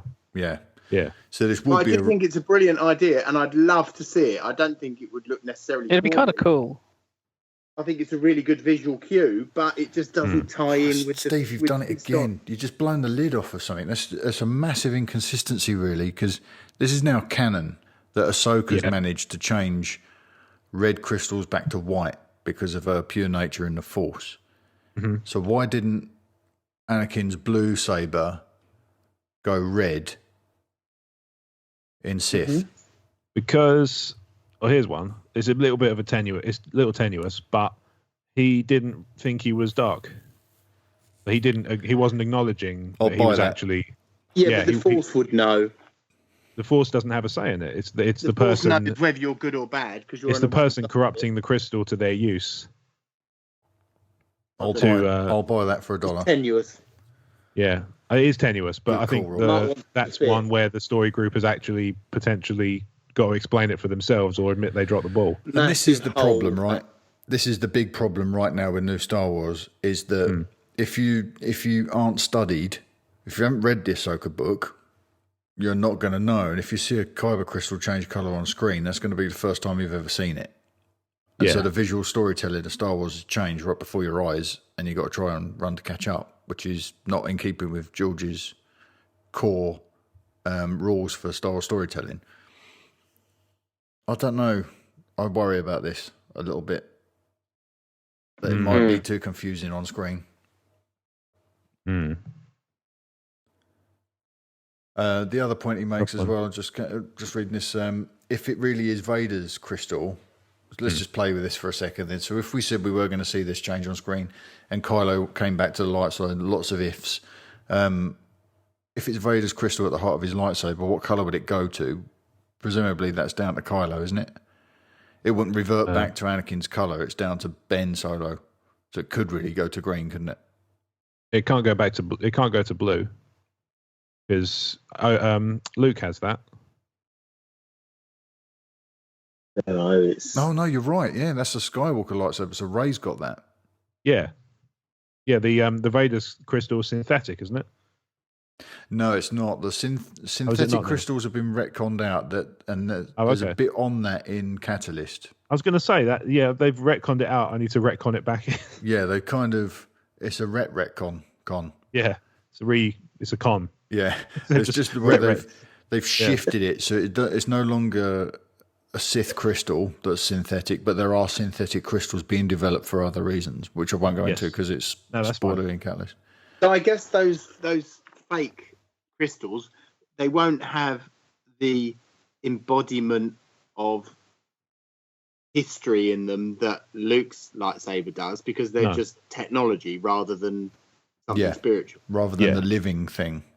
Yeah, because these crystals are obviously either got loads of M's in them, or that's a house of an M where the M's live. The house of M, or they are repositories for not that house of M spiritual data. Yeah. You're definitely in the right ballpark there, Steve. They're a living thing, these crystals, so they're there to be corrupted or brought back, as we've seen Ahsoka do already in that book. But I don't know whether we'll see it on screen. But Paul, you need to fire these things over. Not you, Paul Corey. You need to fire these things over to the rest of the Commonwealth and see what they make of it, because they'll have different opinions to us, I'm sure. And you'll get a lot more mileage out of your question. Nice one. Okay, we've got another voicemail. This one is our first ever voicemail from Rob at Generation X-Wing. Pork truck sandwiches. Hey everyone, at Talk Star Wars. This is Rob Williams from the Generation X-Wing podcast, a member of the Star Wars Commonwealth Network. Sounds good, huh? I like that. I love being part of the Commonwealth. Speaking of which, I've heard everybody else giving a question via voicemail here, so I don't want to be left out. So I'm going to send in my question, and it's in regards to something you guys talked about a couple weeks ago, and Tumbling Saber has been talking about this as well. The theory that Yoda brought down Luke's X-Wing to Dagobah. I cannot disagree with you more. I'm sorry. I know that's I can't buy it. It sounds too much like Yoda can't trust the Force. In fact, my theory has been, always has been, he knew where it was going to land in the first place. He built his home where he should have. He relied on the spot where the Force told him to go to. It's like planning out where a raindrop will fall years before it falls, and that is the will of the Force. The Force is all powerful, and the Force speaks to Yoda stronger than it speaks to most, if anybody, any Jedi in the world, in the universe. So I've always felt that Yoda was kind of, maybe not knew what was going to happen, but he knew he had to be there. He knew that there was something important that was going to happen, and this is where he's going to stay. Who knows? Maybe this discovery happened just a year before Luke arrived. Maybe it happened 5 years, 10 years. Maybe he moved around Dagobah all his life there, just experiencing and being one with the Force and doing all his Jedi things. I mean, that home looks like it's looks pretty clean for a place that's been around for about 40 years or whatever. Or 40 years, sorry, 18 years. But basically my theory is that Yoda didn't bring him down. He always knew he should have been there. And that's the way the Force kind of works. If you trust in the Force, if you believe in the Force, then you have to listen to the Force. You don't take things into your own hands at times. It will happen. All right, so that's it. We'll talk to you guys later, and may the twin suns never set on the Star Wars Commonwealth Network. The man's a poet. Nice, right. So you remember we had this conversation about bringing down the X-Wing? Yeah, but what did I decide? Because I'm just about to contradict myself. I think. Are you on it? I don't remember. No, I think it was just the three of us, just Paul, Rob, and myself, actually, Steve. Because I think he's exactly right. I couldn't agree more with him. That's why I thought it was weird that I might have disagreed before. Because when you think, like, it's exactly the same as when Ben happened to be in exactly the right place when Luke was looking for the droids, or the droids landed in a desert and managed to find their way via the Jawas to Luke in the first place. It's all part of the Force. Yeah, I think I'm with you there. And I remember saying when we first discussed it that there was no indication in the narrative of Star Wars that there was any intention to have Yoda be the one that pulled that ship down, or even help Luke bring that ship down and guide it in any way. There was nothing in the narrative of Star Wars. It all seemed very happenstance. But I did think that it was a neat retcon. And if they decided to lean on that a little bit more, I think, Paul, you suggested it might take place in the Yoda comic books, didn't you? Could do. I suggested that. I think that's what you said, that, we were getting these Yoda comic books and it might be something they could explore a little bit more. If they were going to explore it, that's the stage they would do that on. And it kind of works as a neat and tidy retcon, but I agree with Rob that I think it's the will of the Force that.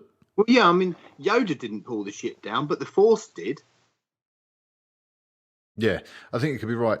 The only thing that troubles me, I mean, it is the bottom line to this has always got to be it's the will of the Force. The only thing that troubles me with Rob's theory is that if he was planning, like you said, planning where a raindrop's going to land years in advance, Yoda himself says always in motion is the future. So it'd be very difficult to see that with any degree of accuracy.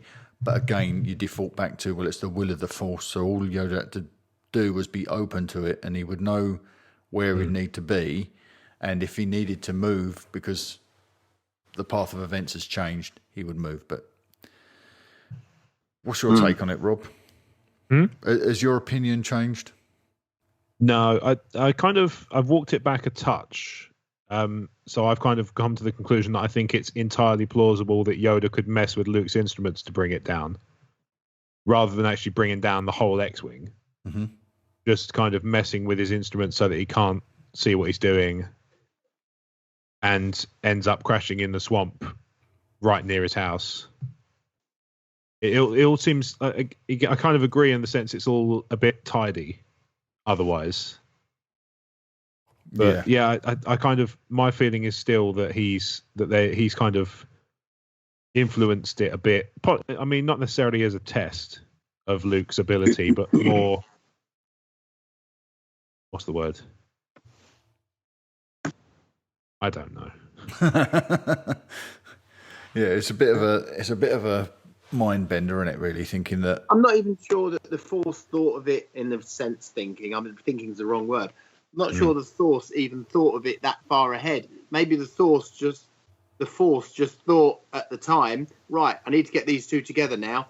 So let's guide them on the way. Luke, then, guide him on the way to the planet, guide him when he's there for the atmosphere, make sure Yoda's up and about.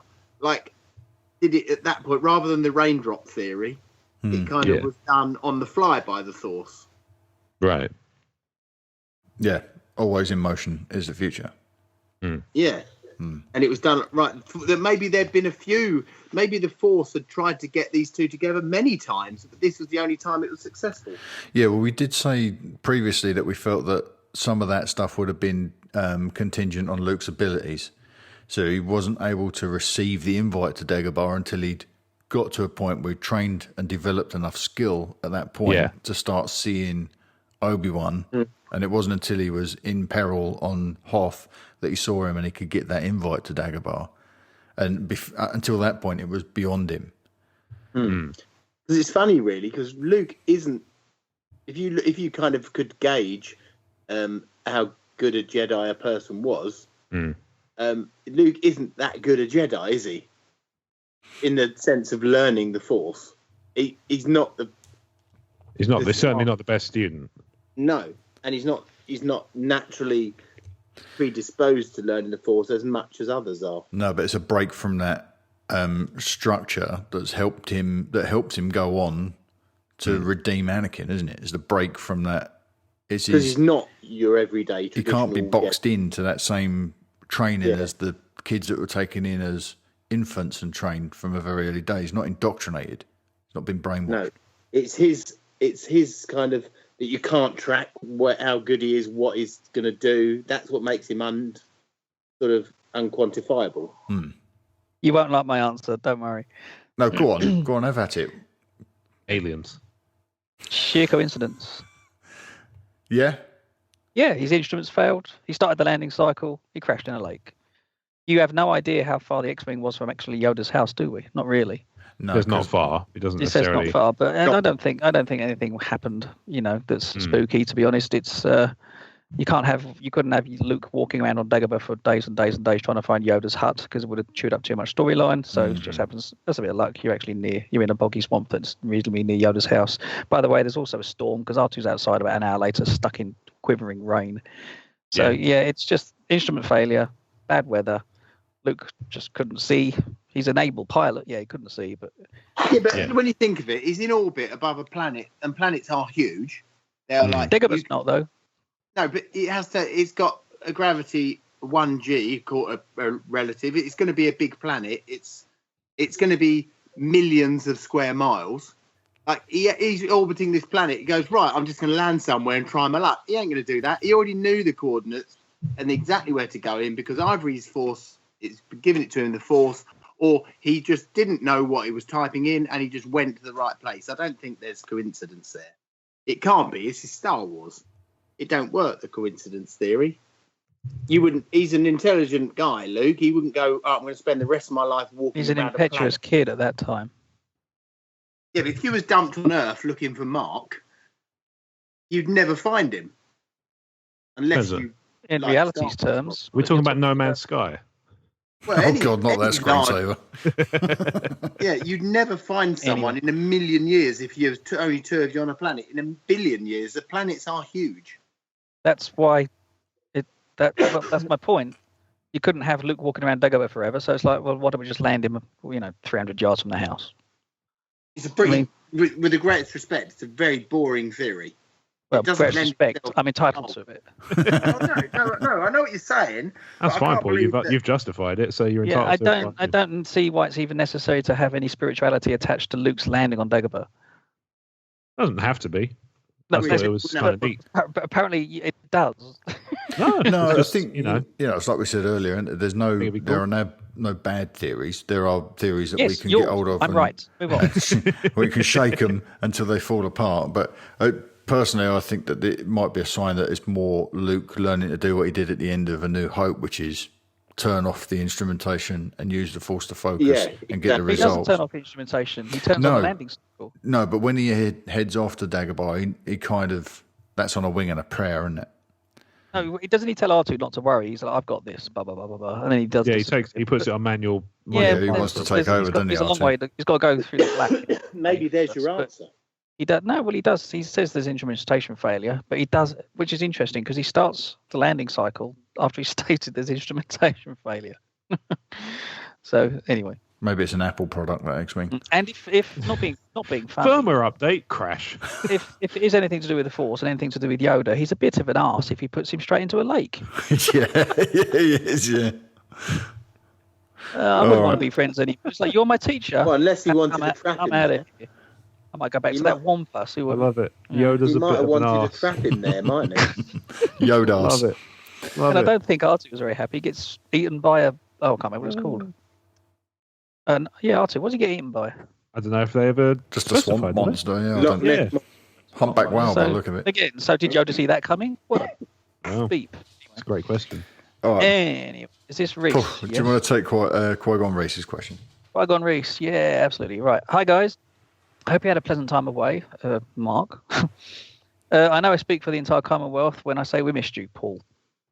My question this week is, since we had episode 7 teaser in November of 2014, do you think we could see one for episode 8 sometime soon? Or do you think they'll want to avoid taking any attention away from Rogue One? Just a quick one this week. Appreciate everything you guys do. Keep up the great work. Cheers. Your friend. P.S. I did not vote for Trump, so please don't hold my country's insanity and stupidity against me. Reese, I think if there's one thing I've made clear over the episodes we've done, I don't care. I don't care who you voted for. It doesn't really matter. So relax either way. Okay. Except for Trump is a psychopath. First teaser will probably be around spring, won't it? I don't know. I think we might see something by year's end. You might. Personally. Do you think No, we'll get not by something with year's Rogue end. One? January, February, I reckon. Oh, so nearer spring. Yeah, but Yeah, why I mean, not it may be. In the, promote- I will say it will be. It may be in the trailer reel. I would. yeah, I'd why go not for promote that. it? And what better thing to get people to go and see Rogue One? Yeah. I think they're keeping out of Rogue One's way right now. And they don't If want to. only we had someone who knew about cinema here. Yeah, if only. A couple of them. I don't think they. Yeah, a couple of film buffs. I don't think they want Yes. to distract anyone from Rogue One at the moment. And you can see the way this news cycle was ramped up with the TV spots and the international trailers and Yep. behind the scenes featurettes and all this stuff. There's just no room for it. And the benefit the Force Awakens had, well, there was nothing on the table before it. It had all that space to move. Indeed. So this will be the first look at what a Star Wars promo cycle will be. So we might see the film. The film hits mid-December. By the end of the year, I think you might have a refresh of viewings and a brand new teaser. And let's be honest, teasers don't hit the cinemas first anymore. They hit YouTube. That's true. Current rumours are December the 20th. That seems unusually specific. Yeah, it does. It wouldn't surprise me though if it was All right, current No, it's rumours are possible. around December the 20th. before the end of the Give year. or take a couple of hours. I think Yeah, probably 10, early next. 12. I think early next year. Once, if it's not in the trailer reel, I'll say that. So if it's not in the trailer reel for Rogue One, anywhere, because obviously I think we've talked about how some trailer reels are different from cinema to cinema, right? Yeah, and they change week to week as well as the They deals also change refresh week to week, yeah. and the So- films are released. If there, I'll say this as a qualifier: if there's no sign of a teaser anywhere near the Rogue One trailer reel, I reckon February. I have no reason to say February. It's just a shot in the dark. Yeah, the early part of the year is also a bit of a dumping ground for movies. So I don't know how much mileage they'll get out of. I mean, we have just said that it's not really theatre specific anymore. It's kind of YouTube, but Also, with respect to other movies, they're not Star Wars, no, so it doesn't matter when they drop it. That's true. And we've got in April we've got Celebration in Orlando. True. So there will probably be a theatrical trailer then. So the first thing we get will be a teaser. I think that's a bit early for a theatrical trailer. you? April. Yeah. I think what's far more likely is you'll get an extended teaser like you guys did for Rogue One. But it's Celebration though. Yeah. And it's a saga movie. And what did you leave thinking? There wasn't, enough information about some of this stuff. That's entirely within. They do this. They have form of this. Yeah, I don't know. I think it will be like the Chewie We're Home thing. Okay. Celebration. Where was that one? It was Anaheim. Right. Where they did. That was the Force Awakens trailer. There was that the was Chewie We're 2. Home. That's teaser 2. So that's not a trailer. Teaser 2. Yeah. But they might do a second teaser. That's possible. Okay. I think it's too early for a theatrical trailer. I'll also go you one further. I think if they do a teaser in February, you get a title, a celebration. Okay. With a second maybe with a second teaser. Part of me is still convinced that we'll get the similar title launch as we had with The Force Awakens, which is, The Force Awakens trailer's just dropped. And everyone said, well, hang on, the name hasn't been announced, but that was the announcement. Right. So I think they might follow that. Maybe. So we might have an episode 8 trailer by the end of the year as well. A title, sorry, by the end of the year as well. It's entirely possible. I mean, worst case scenario, I'm wrong, and we get an episode 8 title by the end of the year. Yeah, yeah. The way I look at it, I don't mind being win. wrong when the alternative is awesome. Yeah. Okay. I'm being wrong in general. Anything else to add? Paul, Steve? Predictions? No, I think we're going to get a snippet before the end of the year. Yeah. Yeah, I'm with that. 3 against 1, Rob. Fine. Again, like I say, therefore you get bragging rights and can gloat when on December 31st we're all going, oh no. And when they go, look forward to the teaser in February. On Valentine's Day. Yeah, they just go in February. And then they just kind of wink at me. And I'm just like, thanks. How much scope is there for because it's not a normal Star Wars saga film, it's a Star Wars story. How much scope is there for an Easter egg at the end of the trailers, at the end of the credits? Oh, I don't know. No, I think they're going to steer clear of that because that's a Marvel Comics trope, isn't it? That's Can you imagine necessarily something you see in Star Wars? Being Still a Star Wars Disney, fan that left. Yeah, but that was a Marvel thing before Disney, wasn't it? Was it or wasn't it? I don't know. I can't remember. I don't think they did it. Yeah, they did. They did. Was he? Was it Iron Man had Nick Fury at the end, didn't it? And that was pre-Disney. Oh, was it? What was Disney's film first to one? have an Easter egg? Hang on. Was the Disney's first one the Avengers Assemble? I couldn't say with any degree of certainty. I bet you there were some 90s, 70s horror movies that had an Easter egg at the end of the credits. I mean, if nothing else, Masters of the Universe had a end of credits Easter egg. So Did it? It did. Yeah. Back in the 80s? That was bold, wasn't it? yeah, very much so. Skeletor. You'd have told us to leave the cinema. Yeah. Oh yeah. And so did Deadpool. Dodgeball. Right, we're running way long, so I think what we're going to do is we're going to have a quick break now, and then we'll come straight back after the VIP sponsorship spot and get into Connor's Corner, and then I think we might have to jettison all the news this week. We'll see how we go, but let's try and cap this off at 2 hours because it's Okay. Of course, we've gone long because we've had a lot of listener interaction. We've been off for a couple of weeks, so all right, break now, and when we come back, we'll get straight into Connor's Corner. If you'd like to support what we do here at Talk Star Wars, you can do so by becoming a TSW sponsor. For as little as £1 per month given securely via PayPal, you can help us keep the lights on here at TSW. When you become a TSW sponsor, we will elevate you to VIP status.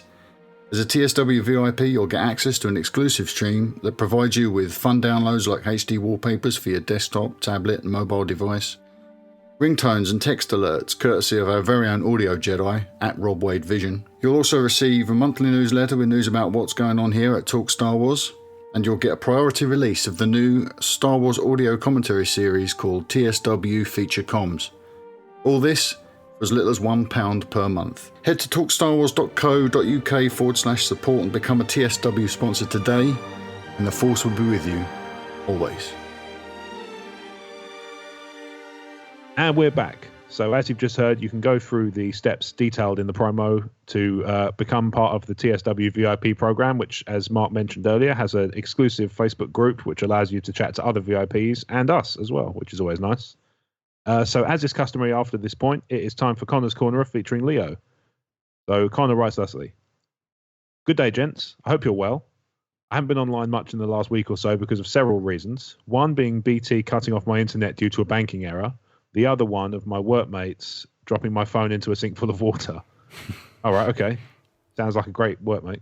I feel like I've been left on an outer rim planet by my parents, so I'm really looking forward to catching up on all my podcasts and Star Wars news this week.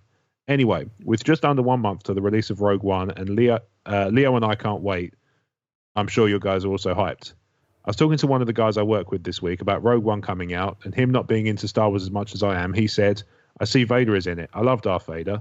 I went on to explain when the film is set, and this led me to asking you fine gentlemen at the Commonwealth Hive Mind.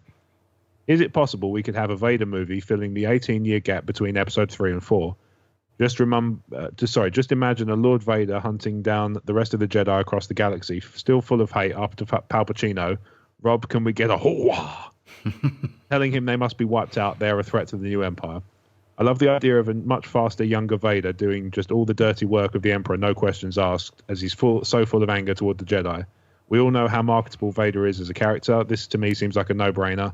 And I know Vader is in Rebels, but is there room for him in the cinematic universe? Thanks, guys. I look forward to hearing your thoughts on this. Connor, may the Force be with you. So the question basically is, would we go and see a Darth Vader standalone movie?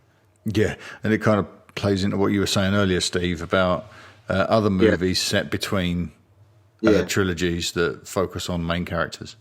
That period of time is probably going to be covered by the Han Solo movie as well, though, isn't it? It is, but I would imagine focus on different things. Yeah, well, very much so. I'm just saying that period of time. Yes. Yeah. But will there be a crossover? Will we see Vader in? I think we might get whispers of Imperial entanglement, basically. Because he always says things like he was in the cargo hold for this and so on. So, you'll probably hear about stuff. I don't think we're going to see it quite in the same way. I think it's going to be a lot of piracy, stuff like that. Yeah. But anyway, a Vader movie, done. Vader movie. He's in a black suit. I'd watch that. I'd watch it. Yeah, I think it's. You buy it for $1. I think it's absolutely. That's the second title reference, right? I think it's absolutely on their agenda. There's a whiteboard somewhere with Jedi Purge as a possible title. I'm into that completely. Like I said earlier, we spoke about this. How many Jedi do we think were left after Order 666? A handful, I would have thought. Yeah. We're never going to know because there's too much freedom to every now and then when you need one, you just pull one out of your hat, don't you? It's Ezra and Kanan and Ahsoka, and obviously Yoda and Obi-Wan Kenobi. So I think there are probably a few more out there, keeping a low profile, but this the whole idea that you might be able to get Vader up and running in his own movie, I think, is contingent on or conditional on the success of Vader's portrayal in this film. Will people buy it? Yeah. Are people going to true. identify that is the same guy without Dave Prowse and Bob Anderson being in that suit? Are they going to buy into it? Yeah, because James Earl Jones is doing the voice. Yeah, he is. And true. There are so many talented voice actors out there now. Like the chap that does Tarkin on the animated show. Can you think of his name, Rob?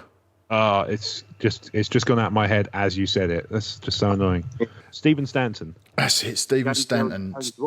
Stephen Stanton does the Tarkin voice, and it wouldn't surprise me if he's attached to Rogue One, because it's 99%. If they go down your route, certain that he's going to be in possible. It. Yeah, and everything that I'm reading in Catalyst seems to point to Tarkin's presence in the events. I don't know. I'm going too close to spoiling stuff. So Tarkin's almost certainly going to be in Rogue One, and Stephen Stanton, I would imagine, will provide the voice. So there are talented voice actors out there. You could very easily have an impersonator do Vader and have a standalone movie and see him in a slightly different light just after the events on that bridge at the end of Revenge of the Sith, with him and Palpatine and a guy in makeup that didn't really look like Peter Cushing. Yeah, that was part CG, part makeup, wasn't it? Yeah, I'm totally into that. Yeah. All right. So yes, Connor. Yes, we think it's more than likely that there will be a Vader movie, and yes, we would all love it. We'd all go and see it. As we would any Star Wars movie. And that, I'll tell you another character that could throw in there, that could bring Ahsoka in again. Yeah. Especially if she's one that they decide to have him hunt down. Obviously, we know that it's not going to end that way. Yeah.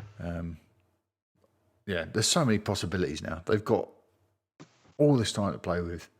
Yeah. It's great stuff. Right, do we want to do a couple of bits of Rogue One? Do we want to talk about the new footage that we've seen from Rogue One before we wrap this episode up? I can't because I deliberately didn't watch it because I don't want to see it anymore. Are you not looking at it anymore? Oh, that's interesting. Nope. I know, and I already saw your picture earlier of the KC, and I was like, no. You know what's interesting is you've decided to take that tack just as James at Tumbling Saber has done the opposite. Oh, was he jumped on it? He watched the latest trailer because did he? Kyle said to him, "Look, there is a picture you're going to struggle to stay away to avoid." So he said, "Okay, I'll go looking for it," and it's it's like in the middle of the trailer. So he just watched the whole thing. Right. He said it was awesome. Okay. Well, let's not say it. Steve, do you want? Right. Do we want to talk about this? And if we do, Steve, do you want to jump off? Well, I'm literally coughing at every 5 seconds on mute. So I'm going to take some Buttercup and swan off, I think. Paul? And Buttercup. I haven't seen it. Syrup. All right. Well, we've got these images. Do you want us to walk you through I've seen the images. All right, Steve. Do you want to jump off then, mate? Go and have your Buttercup and get an early night. Thank you, sausage. All right, mate. If you want to follow Can you Steve, come and spoon me it. No, I'm too busy. At Stephen_Ware on Twitter. And what's the YouTube channel, Steve? Wild About Nature. Wonderful. All right, find him. There's links on the on StarWarsCommonwealth.com to everything Steve's doing as well. We'll see you next week, mate. Thank you. Cheers, Steve. That guy, it was very poetic. May the binary suns be in your life forever. Oh. Except you, because you're a film buff. Bye, darling. Cheers, Steve. Good night, mate. Bye. Okay. Paul, you haven't seen the footage? I've seen it with no sound. Right. I've seen half of it with no sound. Okay. Well, it works really well in the visual medium, but I've taken a bunch of screen grabs and stuck them in the show notes. So if you download the show notes from the description of the podcast, you'll be able to have a look at what we're looking at. But there's a couple of points in there that I wanted to sort of spend some time on, even though we're obviously not going to have a lot of time. So we'll jump through a few of them. The second image down on the show notes is our first look at Lyra or Lyra Urso, depending. It's Lyra. I'm listening to the audio book, and they're saying Lyra. Yeah, he does sort of go backwards and forwards on the Galen pronunciation as well. So I'm not really sure where they're going to land in the movie. But okay. Yeah, so this is Jin's mum, and she's handing young Jin a crystal on a necklace, kyber crystal. Yeah. This ties quite neatly into Catalyst. Okay. From what I can see, which is absolutely thrilling to be getting a little insight into that now. I thought it was really interesting that they would throw that in. And can you see the third image? So the next one is old Jin with the crystal. Yeah. Can you make out if that does say Force on the side of it? It certainly looks like it's got lettering on it, doesn't it, on the underside? Yeah. Whether it says, I couldn't say from here, whether it says, it doesn't look like quite the right shape unless it's upside down. It might be upside down in that shot. Yeah. I kind of, what's funny is the first thing I thought when people are doing the sort of, does it have the Force written on it, blah, blah, blah. I started going, what if it's got the word Force on it because she was sold it by a huckster who was like, it's just a piece of, quartz. But he's like, oh yeah, kyber crystal. Look, it's got the word Force on it and everything. Yeah. It'd be amazing, wouldn't it? If he's just like, she's bought it from some. It's like a tie Rolex. I take it you're not. It's a Schmolex. You're not genuine. You're not that far into the book yet, then. No, I'm chapter 4. I did mention it earlier, and I did say that if you go any further, I will hurt you. Okay, so moving on. But I did in the show notes. I've put the Force in Aurebesh as well, so you can sort of compare and contrast to see. I think it's entirely possible it does say that. But yeah, I'll be interested to see when I get there what that refers to. But so obviously I don't have to hurt you if Jonathan Davis says it to me, then it's fine. He will. I don't even have to hurt him because I bought that book. It's on me. It's your own fault. Yeah, exactly. So the next image of Vader, is he doing the chokey thing? Here's a similarly entertaining theory that ran through my head again. My brain is weird like this. I like the idea that he's still getting used to the mechanical arms and he's trying to flip Krennic off. it's got a crossbar. Mechanical hands. But what were you going to say about it? I don't know. I don't know if it's hard to tell because his arm's quite low. If he's doing any kind of chokey thing, he's going to be a bit more animated about it. His arm would be higher possibly, but he might have just finished. That's true. That is true. I think what I'm going to do is I'm going to drag this image into Photoshop and I'm going to Photoshop a little match in there on fire and have him do the slow walk, toss the match over his shoulder, and then the next shot would be a huge fireball with him just walking away, looking straight in the camera. I think that would be a cool moment for Vader. Cool Sith don't look at explosions. No, they don't. Like Iron Man. Now the next image is the money shot. Is this what you're talking about with James?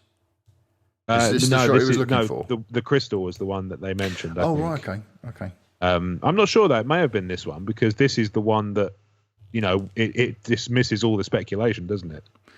It does. Definitely gonna. It's definitely firing. Yep.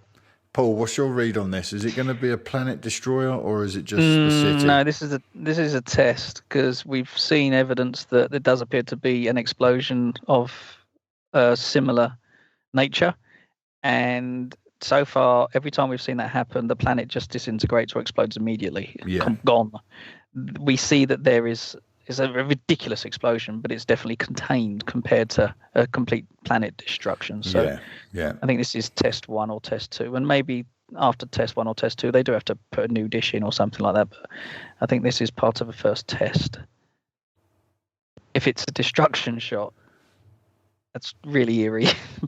Yeah. Standing there, looking you're getting a first-person view of that, and if it is a destruction shot, that's pretty damn heavy. Yeah, I've said this before, and I'm going to repeat it just for the record. I think that Krennic's, and this isn't in as far as I've got in Catalyst. I haven't sort of gotten any information from the book before Rob does the chokey thing on me from a distance. I think that Krennic's intention with this super weapon is to make something that can scorch a planet and make it uninhabitable, rather than destroy it and leave what we've already heard of in Star Wars, the gravity silhouette.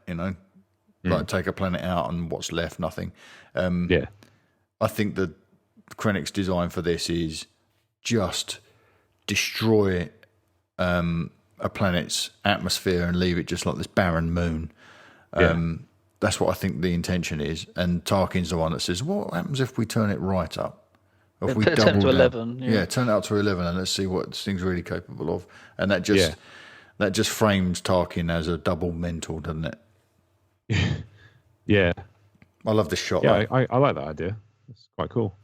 The shot of Baze and Chirrut in the next image with all the decked stormtroopers. This plays to a point. I stuck this in, Rob, because of something you said a couple of weeks ago about how you were concerned that Baze might be taking out all those stormtroopers, and Chirrut might have this hear no evil, see no evil moment where he thought he did it, and we'd be laughing at him.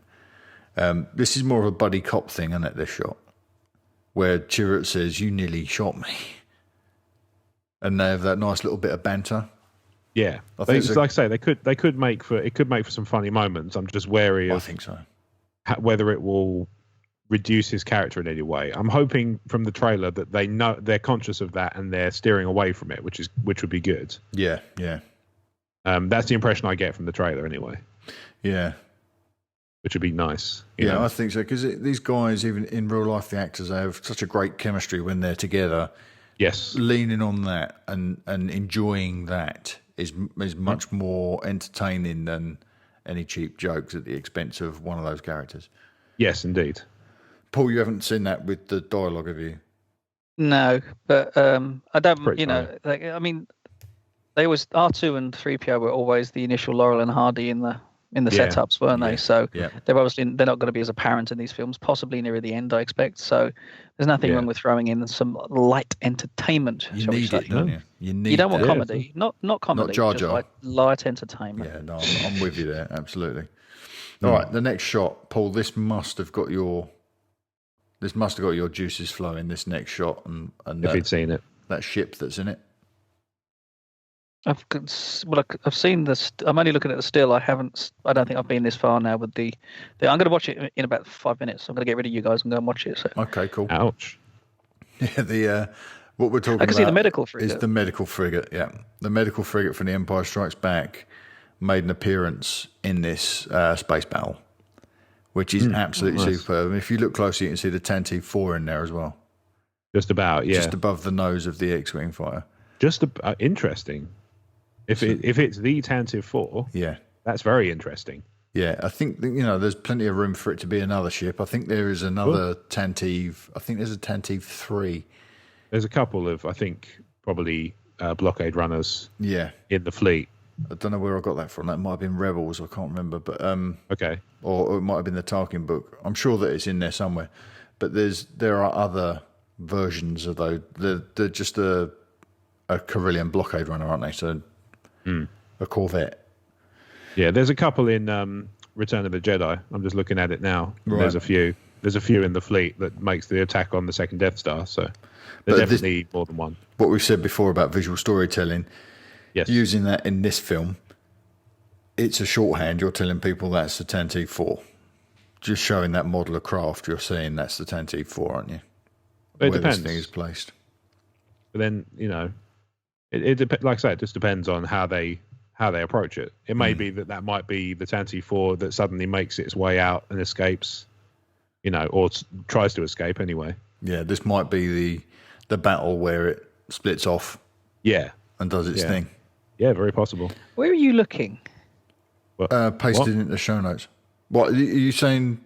I'm in looking the shot, at the picture. Just the You're talking about X-wing the blockade. You're talking about the blockade runner. next to the forwardmost X-wing, just above its between. nose. Do you think it is? Yeah. I think so. Yeah. It's definitely a Corellian. Is it Corellian blockade runner? Yeah, it's a Corellian Corvette, isn't it? Yeah, the blockade. That's the one. Blockade runner. Yeah. I'm not seeing it. Anyway. Too big to be anything else, I think. It's no moon. I don't know. No, either way. And the last shot that I've taken from one of these international trailers is is that little ring that the X-wing's flying against. This is the thing that launched that fleet of TIE fighters out as well. Yeah. Have you seen the description of that in Catalyst yet, Rob? No, I don't think so. Then we'll move swiftly on. I don't want to spoil what that is. But this is all part of the bigger picture. Oh, wait. Maybe I've heard it mentioned, but I don't think I've had it directly tied in yet. 120 kilometres across. Yeah. Is one of the references in the book. I think maybe it's popped up once, but I wouldn't be confident saying that. Matt Keegan and I were talking about it, and I had an idea from something that was mentioned in Tarkin. I had an idea of what this was. Yeah. And I was planning to put together a Star Wars Insights on it, and then this dropped, and Matt Keegan and I started kicking around ideas of what this was. Could this be a portal through a force shield around the planet so that you could get access to the on and off the planet through this thing? But I had an idea of what this actually was, and it turns out I was about 80% right, which I'm really chuffed with. But I'm not sure if it is what was mentioned in Tarkin or not. I've got to wait until I get a bit further into Catalyst, I think. But it looks pretty cool.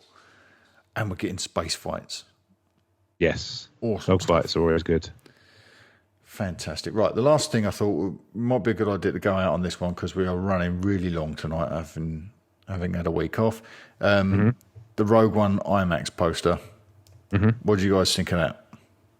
Pretty cool. It's quite nice, isn't it? It's good, isn't it? I like that. Got that nice triangular shape of the Star Destroyer. Yeah. No Vader. I kind of like that. Yeah, it's all just the rebels, isn't it, on there?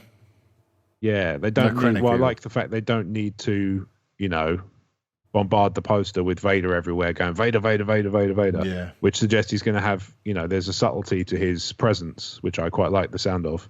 I don't want him to be absolutely everywhere in every shot. Get back here, you crazy rebels. Benny Hill music plays. Oh, not that again. That sort of thing. Yeah. That's cool stuff. I really like that. I think I might have to try and land a copy of that poster. Okay, so Paul, your question mark in chat. There's an image above it. Yep, that's the Corvette. That's it. That's the one. That doesn't make sense. Let me see if I can get a better shot. Let's say it doesn't have to be that Corvette. Mark's right. Depending on how they do it, it would make sense, but it doesn't have to be. Yeah, there might be a number of them in the fleet. Yeah, exactly. But I think that what you're running the risk of doing at this point is if you show that silhouette of that ship on screen, people are immediately going to go, "That's the one that layers on. That's the one that gets away." Yeah. And I don't think there's room to really start confusing people. Yeah, it's almost like we're looking at the top left-hand side of that, Paul, would be the front of the ship, and the bottom of that image, you're seeing the rockets at the back of the ship. So almost the image you just sent It looks also crooked. Isometric. Yeah, because it's at an angle flying through It's too fat and perspective. stubby. Because we're seeing it from the end on. No, I know, but it still doesn't have the hammerhead. Oh, I see what you mean, yeah. No, you're wrong. Move on. We really are dealing in binaries, aren't we? Right, okay, so we've just spent like 5 minutes describing things on an audio podcast. Find the bloody thing now. Trying to find a better shot of it in the international trailer. Yeah, it's really brief. I'm actually scrubbing through it. Yeah, it's really brief. I'm scrubbing through it now, and I've keep missing it. There was something I put out an article tonight as well, which I didn't get a chance to get into the show notes. But there was a couple of shots. I don't know if you can go to talkstarwars.co.uk. They're probably the last. Never heard of it. What was that web again, Mark? It's talkstarwars.co.uk. All right, thanks. Helpful. The homepage. Is this the one from the featurette? This is the one from the featurette. Yeah, I've put 4 images in there. Okay. One is of the Millennium Falcon being guided into, it's the Rogue One featurette story. The Millennium Falcon being guided into Yavin 4. And then there's a Rogue One equivalent shot. Yeah. Which is the U-Wing taking off. Mm-hmm. Which is awesome. That they've used the same Sentry. And then the other image is the war room and the command table. And how they frame those things. The juxtaposition is just thrilling. Yeah. Just awesome stuff. All right, we had some episode 8 stuff to talk about. But what I'm going to do is I'm going to roll those over to next week's show notes. That's fine. And the story about the fact that Chewie's been confirmed for the Han Solo movie. It's not news. It's no big surprise it's not news, to anybody, is it? But I beat a lot of outlets by about 12 hours to that You'll story. be selling us hands in it as well. Yeah, hands in it as well, yeah. And so is the Millennium Falcon, which hasn't been confirmed, but would be ridiculous. Okay, let's wrap this episode up then, because we've gone way long. Okay, thank you very much for listening to Talk Star Wars again this week. Don't forget to leave us a 5-star review in iTunes and take advantage of our Wrong Burgundy guarantee. Whatever you write in there, I'll read, as long as there's no hate speak or foul language. So if you want to promote your blog or your podcast, then that's a place to do it.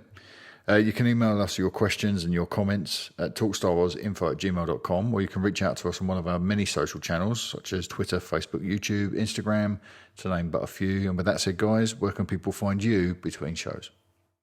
Oh, you're up, mate. Movie Score News, at Movie Score News, and Facebook, Movie Score News. Thank you very much. Sorry, moviescorenews.com. Beg your pardon. He was doing so well. So close. So close. No cigar. Are you incidentally, Paul, are you looking forward to the release of the Rogue One soundtrack? Very much so. From what I've heard so far, the trailer music is phenomenal. So, is that Giacchino? Yes. Has Giacchino done any of that stuff? I don't know if he did that. I don't know if they used temp stuff on the trailers. I haven't actually investigated it. I'm going to do it after this, actually. Yeah, I think someone commented this week that there's a DJ that had something to do with a piece of music somewhere along the lines, but I couldn't tell you any more than that. Really? Wasn't that guy that did the Mad Max stuff, was it? I'm not sure. I'm really Junkie. not sure. Not that Junkie. Junkie XL, no, I don't think it was him. But I'm really looking forward to Giacchino. In fact, you can pre-order the soundtrack from the Talk Star Wars website. Nice. Rob, where can people find you, old chap? So you can find me on Twitter and Instagram at Rob Wade Vision. I also have a blog, emotionally14.com. It's emotionally14. There's also an associated Twitter, Facebook, YouTube channel. There's podcasts. That's about the size of it, isn't it? Awesome. You can find everything I do at talkstarwars.co.uk, and on Twitter I am at talkstarwars. Again, don't forget to leave us that 5-star review so we can have a play around with your verbiage on there. Check out Star Wars Commonwealth at starwarscommonwealth.com. You'll find us there and links to every host, as well as the guys from Tumbling Saber, Generation X-Wing, Rogue Squadron podcast, and the new edition, the Skyhoppers podcast. You can link out to all of the shows, to the t-shirt stores, and to every single host right from that one handy landing page. That's starwarscommonwealth.com. Okay, everyone, we'll see you next week for episode 50. Take care. Nice. May the thingy be with you. Ooh. It's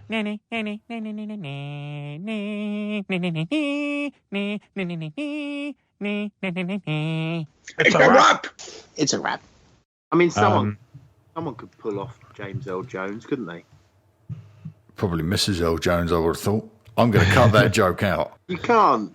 That's charming.